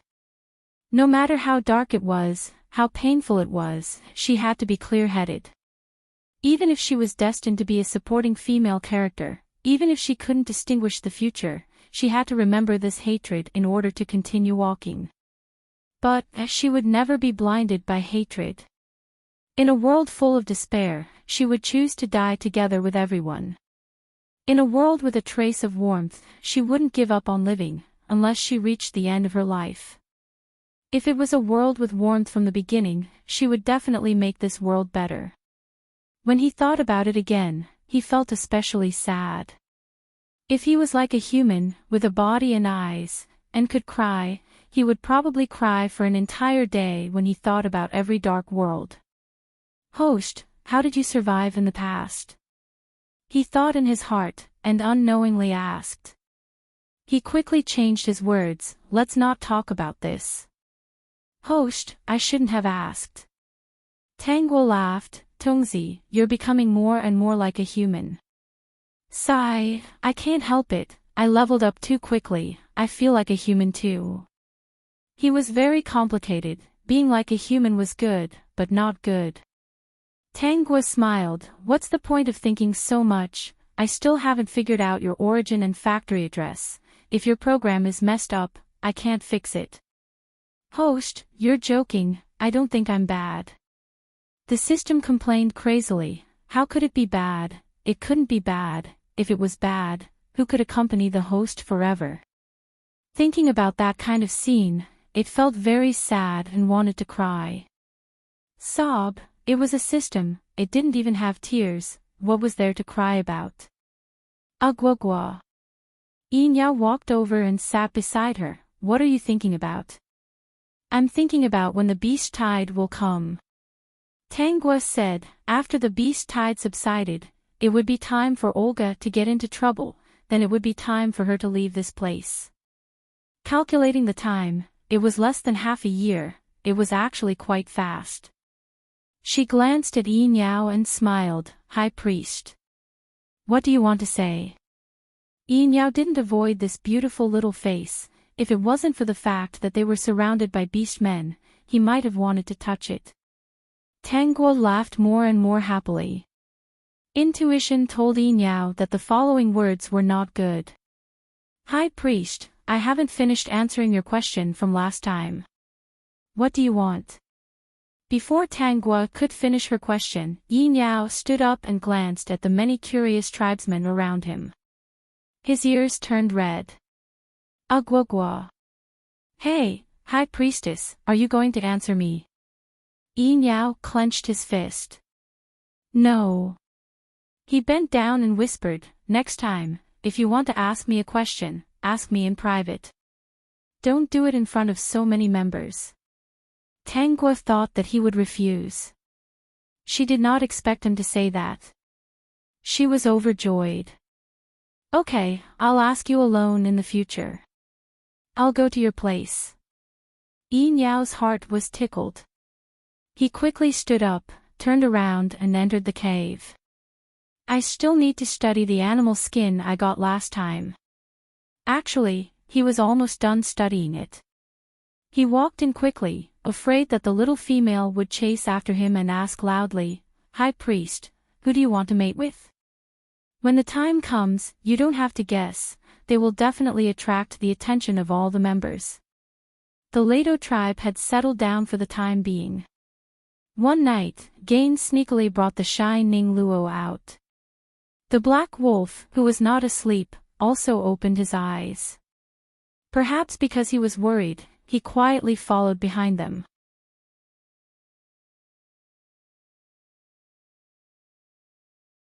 Chapter 670. What happened next was something He Lang didn't expect. Under the moonlight, Ning Luo's naked body glowed. He shouldn't have been hiding in the dark, but when he saw her shy expression, he couldn't take his eyes off her. Ning Luo's performance these days was really attractive and he admired her. She was a very weak female, but she was very intelligent.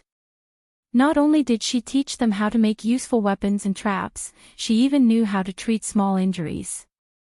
The sharp knife she had brought a lot of convenience to the tribesmen. He had never seen such a knife before. He didn't know what it was made of, but it was really sharp. He even thought that if the knife was bigger, they wouldn't have to be afraid of wild beasts anymore. If a beast man had a knife like this, he would be able to deal with a wild beast easily. With the help of the moonlight, he saw the other side of this female. Her fair and delicate body attracted his attention. She was already very attractive, but now, she attracted him even more. He forgot that he had to wait for another female to grow up. When he saw her being covered by Gain's strong body, he really wanted to be the one covering her and not Gain's. He wanted to rush up and push Gain's away. He Lang only came back to his senses when it was over. He hid in the darkness and watched as Ning Luo was carried in by Gain's. He stood in the same spot and enjoyed the cool breeze for a long time, trying to clear his mind. Luo Luo is very beautiful, right? It was Aimo. He Lang turned around and frowned. Aimo, why are you here? Chief, why are you here? Aimo smiled. Don't you think Luo Luo isn't pretty? No. Then she's pretty, Aimo said. The first time I saw Luo Luo, I liked her very much. It's a pity that Gaines monopolized her. She's so pretty and smart. She's definitely not Gaines only. Chief, you think the same too, right? He Lang's expression darkened. He seemed to be upset because he was exposed. Aimo continued, Luo Luo is so good. It's not strange that Chief likes her. Personally, I hope that Chief can succeed. He couldn't compare to Gaines or He Lang. If He Lang made the first move, he would be able to take advantage of the situation and have Luo Luo together. This was what his sister, Ai, had told him. He thought about it and felt that it made sense. With Luo Luo's current situation, there must be more than one strong male who liked her. With another male by her side, the remaining males, such as him, would have a chance to gain her affection. If she liked him, he could stay by Luo Luo's side. As long as he could stay by her side, he would do anything. Don't let your imagination run wild, He Lang said before turning around and returning to the cave. Despite what he said, his mind kept replaying the beautiful scene he had seen under the moonlight. Even in his dreams at night, he dreamed of Ning Luo. The person who was with her had become him. Clearly, He Lang did not rest well that night. When Tanguo saw him early in the morning, his eyes were a little green. She knew what had happened last night. She walked in front of He Lang and asked with concern, Chief, did you not sleep well? I'm thinking about the tribe. He Lang turned his head away uneasily. He felt complicated. He seemed to want to be with Ning Luo more.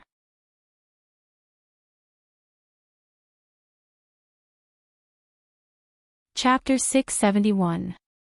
Tanguo pretended not to know and continued, this time, the safety of our tribe members shouldn't be a problem. There are still 2 other tribes that are on good terms with us, Black Wolf said worriedly. We have already agreed to work together to resist this beast horde. Although our Lajuo tribe is no longer afraid of the beast horde, we can't just ignore them.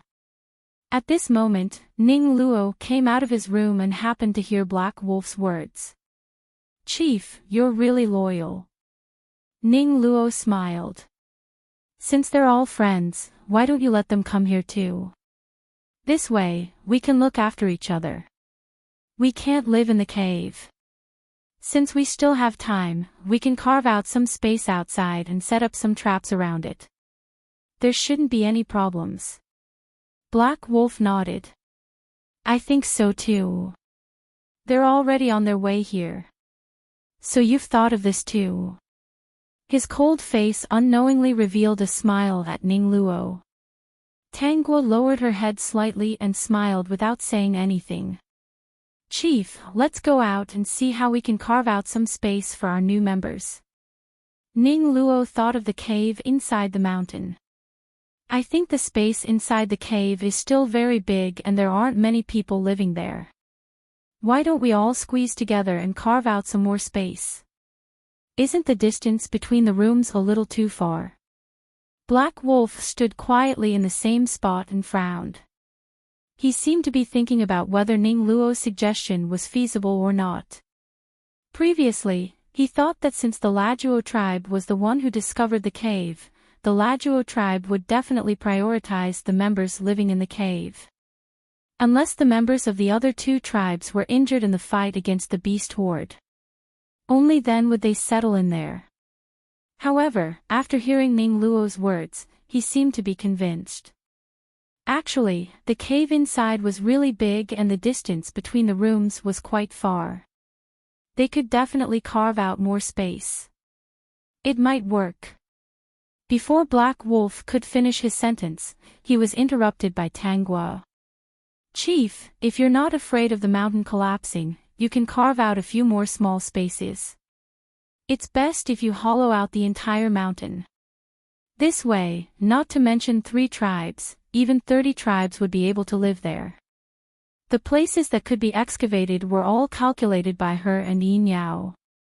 They were sure that the mountain would not collapse because of the holes they dug. If they dug a few more holes, no one could guarantee that there would be no danger.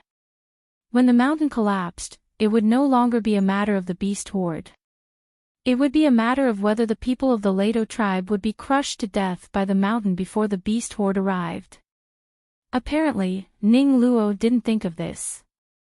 He looked a little uneasy and hurriedly apologized to Tangguo, saying, "Aguagua, I'm sorry. I didn't think so much. If we really cut open too much space, the mountain might really collapse. I'm just worried about those tribesmen who are on good terms with us. If we only let them live outside, will they be in danger?" Ning Luo felt a little regretful.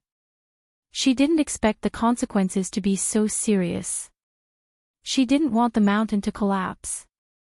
There must be danger, Tangguo thought.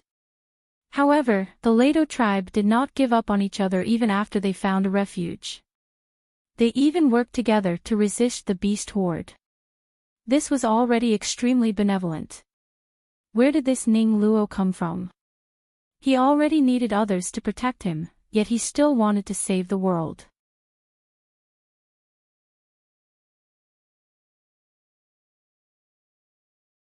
She usually didn't pay much attention to him, but now that she was observing him carefully, she realized that He Lang was indeed the #1 warrior in the tribe.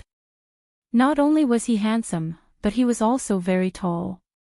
In short, he was the kind that people couldn't take their eyes off of.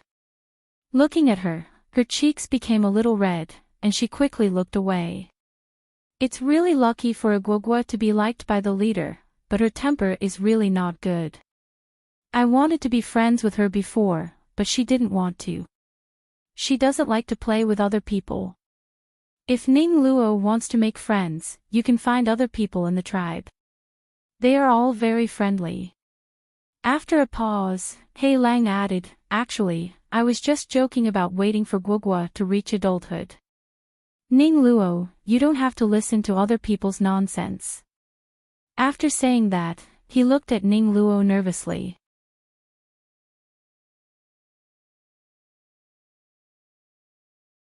Alright, Guogua, you don't have to express your thoughts. Yin Yao didn't say that he wanted to block this place. He went to Tangua's residence and pushed the stone in. He turned around and went into the residence. He took a piece of beast skin and hung it there, as if he wanted to block it. In the end, he returned to his position with an indifferent face, as if he didn't do anything. High Priest, does this mean you agree? Yin Yao's mouth twitched. What he did wasn't obvious enough.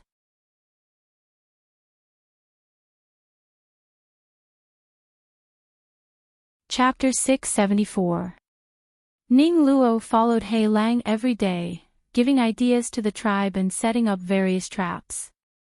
In the beginning, Tang Guo would sit at the side and watch them work. After a few days, she didn't notice anything else. Tang Guo, who had been watching them, wasn't at the residence and didn't watch them anymore. Only Yin Yao and Ollie, who paid the most attention to Tang Guo, found out. Yin Yao was the first to find out. Ollie came to find Tang Guo to ask her how to make the meat soup better.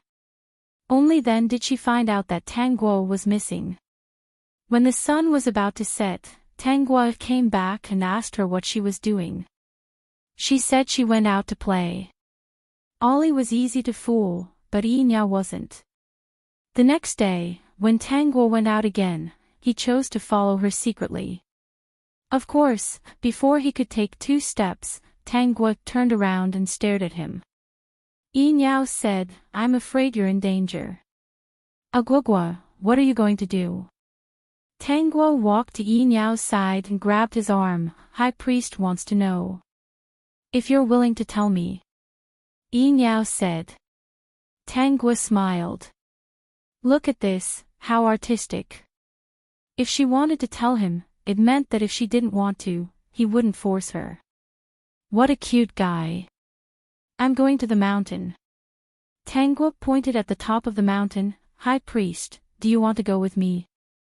Yin Yao certainly wouldn't refuse. He also wanted to see what she was going to do. He didn't ask why Guogua was slowly changing. The changes weren't sudden, but if one observed carefully, they would know that her changes were getting bigger day by day. When they reached the top of the mountain, Yin Yao saw pieces of rolling stones placed in a pit at the top of the mountain. There were big and small stones. No matter the size, if they rolled down the mountain, no matter if it was a beast or a beast, they could get hurt. These are, "It's better to be safe than sorry." "High Priest, I'm afraid the cave below can't help us avoid the attack of the beast tide." Yin Yao looked at the little female in front of him. He really didn't know what to say. No matter how good the trap below was, it couldn't be compared to the rolling stones. If the stones were placed, the beasts would run away crazily. "Actually, there's a better way." "What is it?" asked Yin Yao. Tang Guo looked at the busy tribesmen at the foot of the mountain. "Before the beasts come, dig a trap. Put some sharp wooden arrows in the pit. The pit must be deep, very deep. Make sure the beasts can't jump up. When the beasts rush in, they will fall into the pit. Even if they don't die, they will be disabled. It's not easy to make sharp wooden arrows, and it's useless if they're too thin. The skin of the wild beasts is too thick, so they won't get hurt at all. I told you to dig a deeper hole. As for the sharp wooden arrows, I have a way." Tang Guo turned around and dug out a rusty broadsword from the soil. It looked like it had been buried underground for a long time. "Just use this." Yin Yao was a little surprised as he held his broadsword and chopped down at a wooden stick. Even though it was rusty, after being buried for a long time, he could still easily chop the wooden stick into 2. "Is this enough?" "Enough." Yin Yao's face flashed with joy. "With this broadsword and Guogua's method, it will definitely help us avoid the attack of the beast tide. Now we just need to get people to dig holes around here." If they dug a pit around the mountain and placed a sharpened wooden stick inside, no matter how many wild beasts there were, they would all die. Then what are these stones? In case the beasts rush over, push these stones down and smash them to death. There's no need to hide inside the mountain. The mountain is the safest place.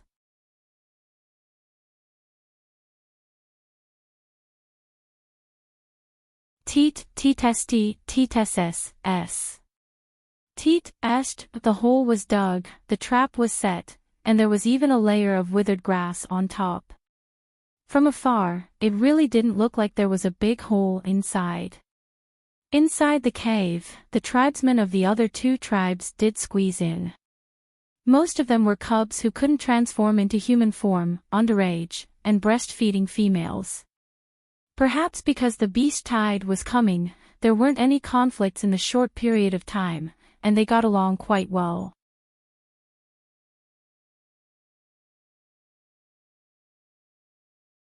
Chapter 676. Aie was still a little dissatisfied. When she was digging for her residence, she asked her brother, Imo, to make it bigger.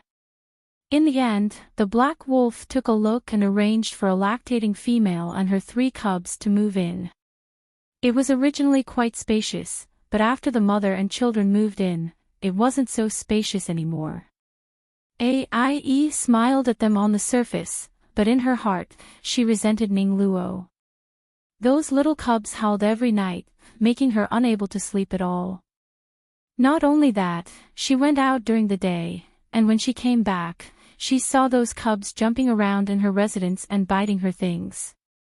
Her collection of food was all gnawed by these cubs, which made Aie so angry that she almost fainted.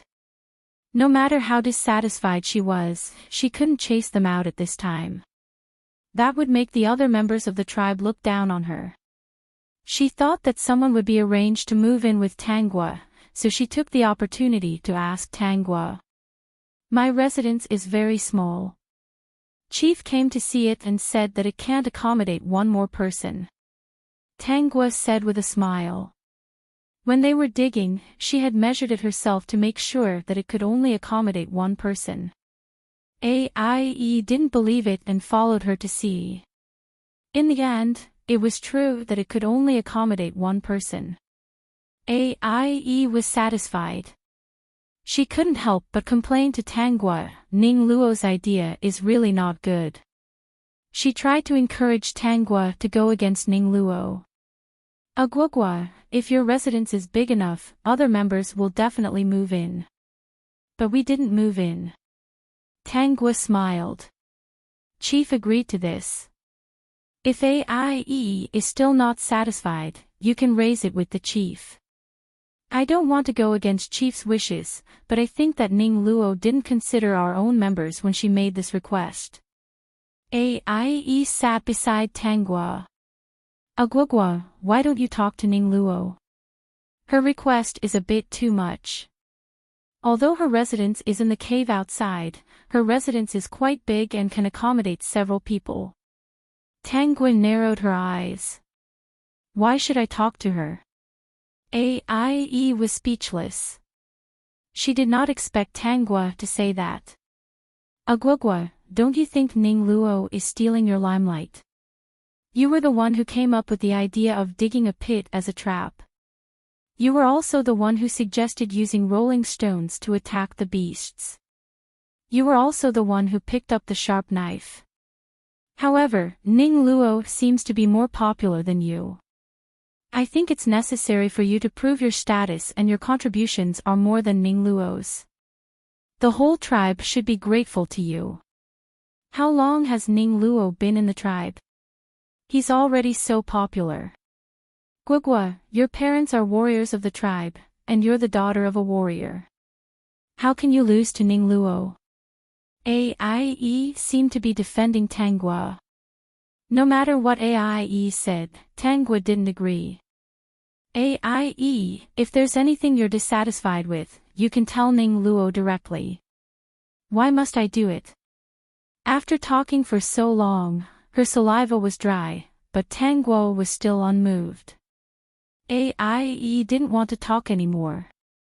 Now, she was also complaining about Tangua in her heart. Forget it, Agwagwa. How can you be so cowardly? Aie threw down these words and walked away in a fit of anger. Tangguo was chewing on a dried fruit and sitting at the door with a smile on her face. Within a few days, there was a rumor in the Lajuo tribe that Agwagwa hated Ning Luo. She thought that Ning Luo's arrival had stolen her limelight. Tangguo was still chewing on the dried fruit with a smile on her face.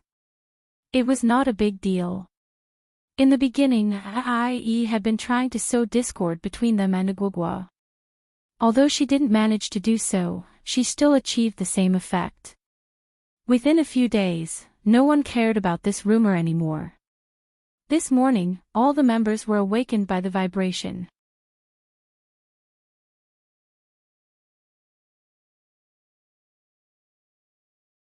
Chapter 677. The Beast Tide is here. The Beast Tide is here. A terrifying rumbling sound echoed in the distance, and all the beastmen's expressions changed. They held sharpened wooden sticks in their hands, and all the strong male beastmen stood outside the cave, solemnly staring at the deep pit not far away. The top of the deep pit was supported by branches that were cut off and covered by withered grass. It looked no different from the other places in the forest. Although the rumbling sound was loud, it was still very far from here. Every time the beast tide happened, the wild beasts that came from nowhere would go crazy. They would charge at the humans, tear them apart, and bite their flesh. Every orc tribe only knew that the beast tide was terrifying, but they never understood why it happened every year. These wild beasts seemed to be able to find them no matter what and cause countless casualties. Although they were well prepared this time, they were still worried and afraid when facing the beast tide. Ning Luo was placed in the cave by Gaines. In order to prevent the orcs from going extinct, they would prioritize protecting the female orcs. Male beastmen were born to protect every female. This was their belief. Tangguo had already climbed up the mountain when no one was paying attention. Not long after, Yin Yao came up and sat beside her naturally. Agwagwa. Hey, High Priest, do you have something to say to me at this moment of life and death? Tangguo asked with a smile. She looked at the direction of the rumbling sound in the forest. The place where the beast tide passed by also stirred up a cloud of dust in the forest, as if something had exploded inside. She looked at the cloud of dust rushing in all directions.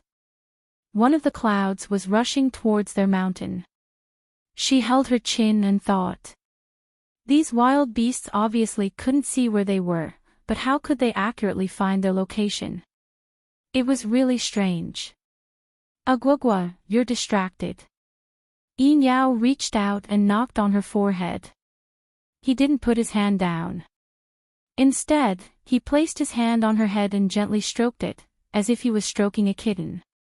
High Priestess, do you have something important to tell me? For example. Tangguo's lips curved into a smile. You want to tell me who you want to mate with, right? The corner of Yin Yao's mouth froze. A good atmosphere was ruined by Agwagwa. He didn't know whether to laugh or cry. But this time, he didn't avoid it. He pinched her little face, and a smile appeared on his face. Yes, he said. Tangguo's eyes lit up, and the corners of her mouth curled up. Who is it? Agwagwa. High Priestess, what did you call me for? It's you, Gwagwa. Yin Yao's gaze became gentle. His palm had already covered the back of Tangguo's head. He looked into her eyes and said seriously again, I said, this person is you, Agwagwa. Do you understand? Tangguo couldn't ignore this kind of seriousness. As the rumbling sound got closer and closer, a brilliant smile appeared on her beautiful face. I know, that person is me, the High Priest, isn't it? Yes, it's you. Tangguo giggled and hugged Yin Yao's arm.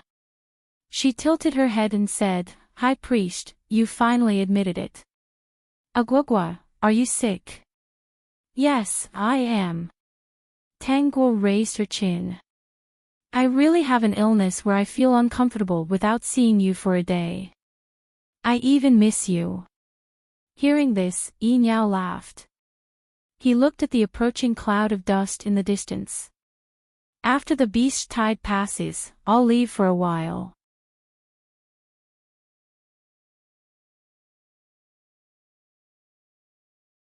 Chapter 678.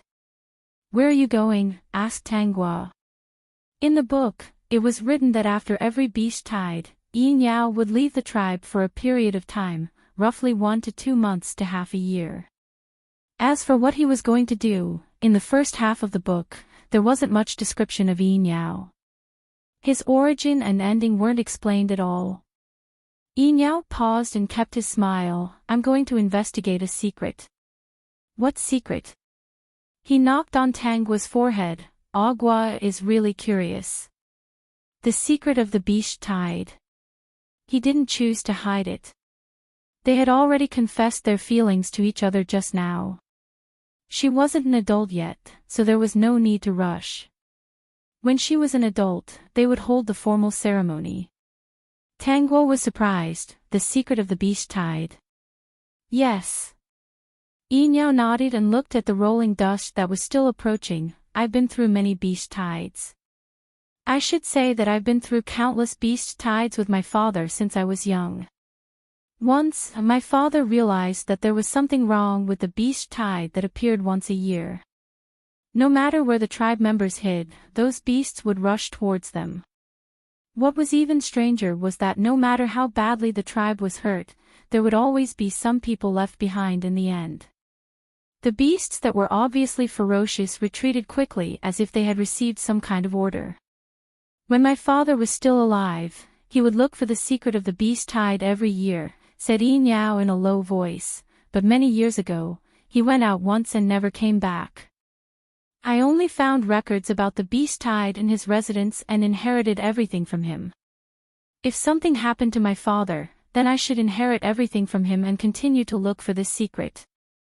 Tanguo asked, You followed those beasts? Yes. Yin Yao nodded. I've been following those beasts for 5 years. Every time I followed them to a place, they would mysteriously disappear.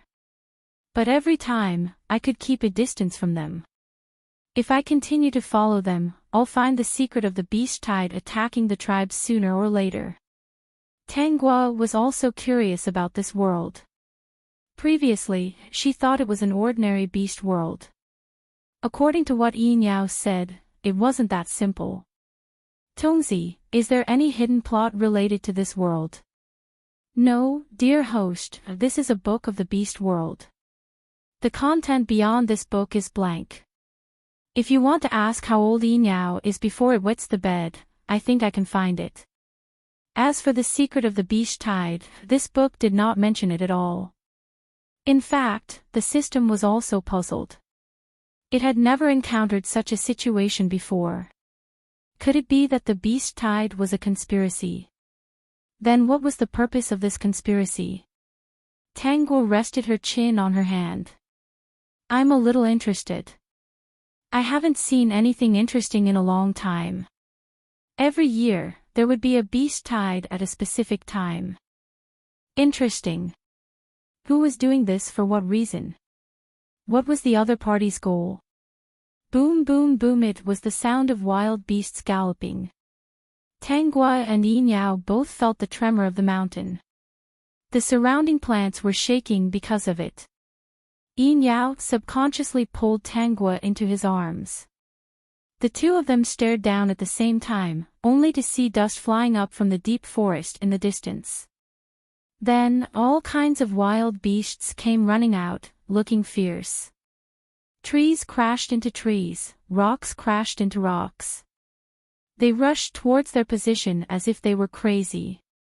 Tanguo saw a fierce glint in the eyes of these wild beasts, a fierce glint that seemed to want to devour their prey.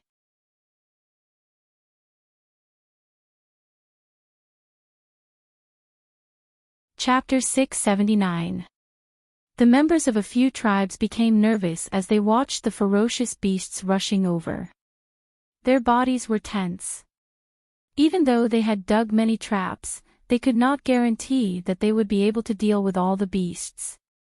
However, they had no way out now. The members of the Lado tribe and the other two tribes were ready to fight the beasts at any time. The beasts were running very fast. Looking at the aggressive beasts rushing over, no one dared to relax. Seeing that the beasts were about to rush into the deep pits they had dug, they held their breaths. Even Ning Luo was hiding in the cave, looking at the scene outside through the cracks. Back then, a beast almost tore her apart. Looking at the situation outside, if it were not for sufficient preparation and the male beastmen blocking the way outside, she might have peed her pants on the spot. The most relaxed one was Tanghua. Although the beasts were crazy and could identify the location of the beastmen, their intelligence was not high. If they had a high IQ, they wouldn't be running around like this. Some of the wild beasts hit their own heads and bled because of the obstacles. There were even cases of them hitting themselves to death. It was obvious that they didn't have much intelligence. The wave of beasts in front of them was not all. The other beasts should have rushed to other places where there were beastmen. Those deep pits were enough to deal with the wave of beasts in front of them. By the time the beasts in other places reacted, they could have cleared the beasts in the deep pits. Agwagwa has really become bold. Yinyao still did not let go of her. Instead, he hugged her even tighter. In fact, every time he hugged her and had intimate contact with her, he had an illusion in his heart that they should be this intimate. Because I believe that the method I came up with will definitely make those stupid beasts fall into the pits. Yinyao smiled. Yes, Agwagwa is a very intelligent female beastman. He had never seen a female beastman smarter than Agwagwa. Only she could attract his attention and make him temporarily forget to look for the secret of the beast tide. Agwagwa, I will wait for you to become an adult. Tanghua laughed softly. Okay, High Priest. All kinds of screams were heard continuously. The two of them had no choice but to look down. The beasts that were rushing over had indeed fallen into the deep pits. The pit was very deep, and there were sharpened wooden sticks in it. When one fell from a high place, the sharpened wooden sticks would pierce their bodies. The more they struggled, the deeper they would be pierced. In addition to the beasts that kept falling in from behind, there was no way for the beasts below to survive. The surrounding beastmen watched as the originally terrifying beasts fell into the deep pit one by one, followed by miserable cries. They were not afraid. Instead, they were certain that the wild beasts would fall into the pit. So far, no wild beasts had rushed over. They raised their sharp sticks and cheered. That wave of wild beasts fell into the deep pit just like that. Even among the most stupid wild beasts, there were still a few smart ones. The remaining dozen or so did not intend to charge out of the pit. Looking at the miserable state of their companions, some of the beasts even had wooden sticks pierced deep into their bodies. They looked at the mountain in the distance and sniffed with their noses. Under the shocked gazes of the orcs, they ran madly in another direction. They're heading towards the back of the mountain. Hei Lang's face darkened. Quickly go up the mountain. Push the boulder down before they rush up.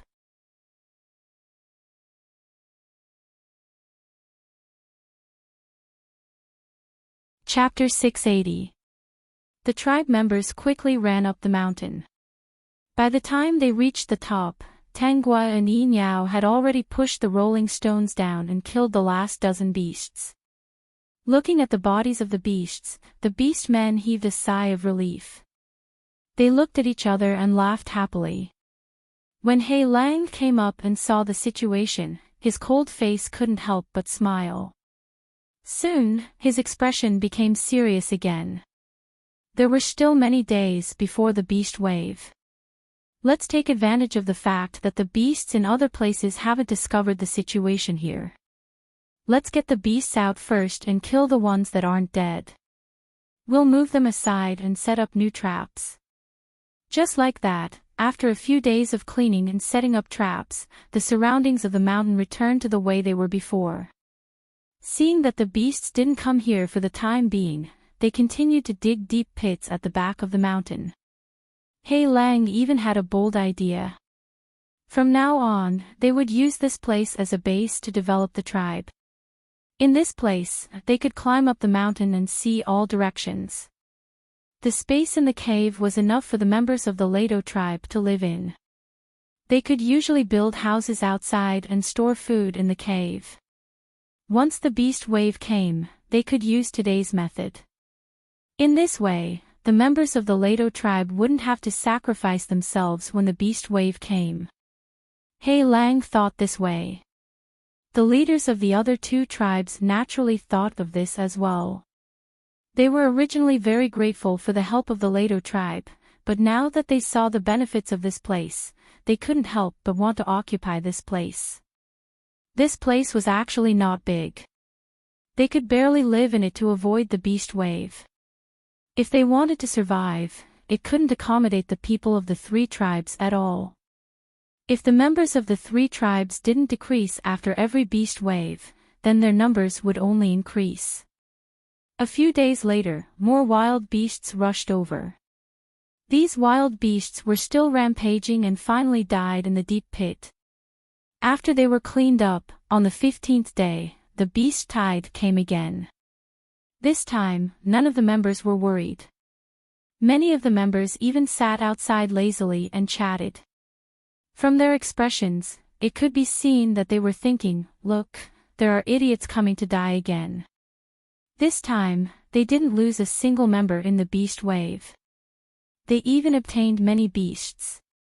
If they made jerky, they would have enough food for half a winter. Tanghua saw that the members of the three tribes were relaxed. She lowered her head and laughed, attracting Yin Yao's attention. "What are you laughing at?" "Guess." Tanghua looked at Yin Yao with a smile. "Guess what I'm smiling about." Yin Yao knocked on her forehead and gave her a final hug. "Agwagwa, I'm leaving." He was going to find out the secret of the monster tide. His departure this time was different from before. For the first time, he was reluctant to leave. He was even afraid that he would lose his life halfway and not be able to come back to see his Agwagwa. For the first time, he was afraid of death. "High Priestess, protect yourself." Tanghua hugged him back. "You must come back alive." "I will." For the sake of his Agwagwa, he would come back. The system felt a little sour in its heart, but when it thought of what Yin Yao might face when he returned, the jealousy disappeared. Instead, it sympathized with this guy. In the end, Yin Yao couldn't hold himself back. He kissed Tanghua's forehead before letting her go. In front of her, he transformed into a snow-white wolf and jumped down the mountain. Soon, he ran in the direction where the beast disappeared. "So it's a snow wolf." Tanghua clicked her tongue. "It's pretty. I wonder how it feels to touch." The system was a dog. You're tuning into the LoveLore Library YouTube channel. We're so grateful for your support, and don't forget to subscribe to join us on this incredible journey through captivating stories. Your generosity through donations truly makes a world of difference, as it's the primary source of revenue that allows me to expand and enhance this channel for you. Thank you from the bottom of my heart for being a part of this adventure.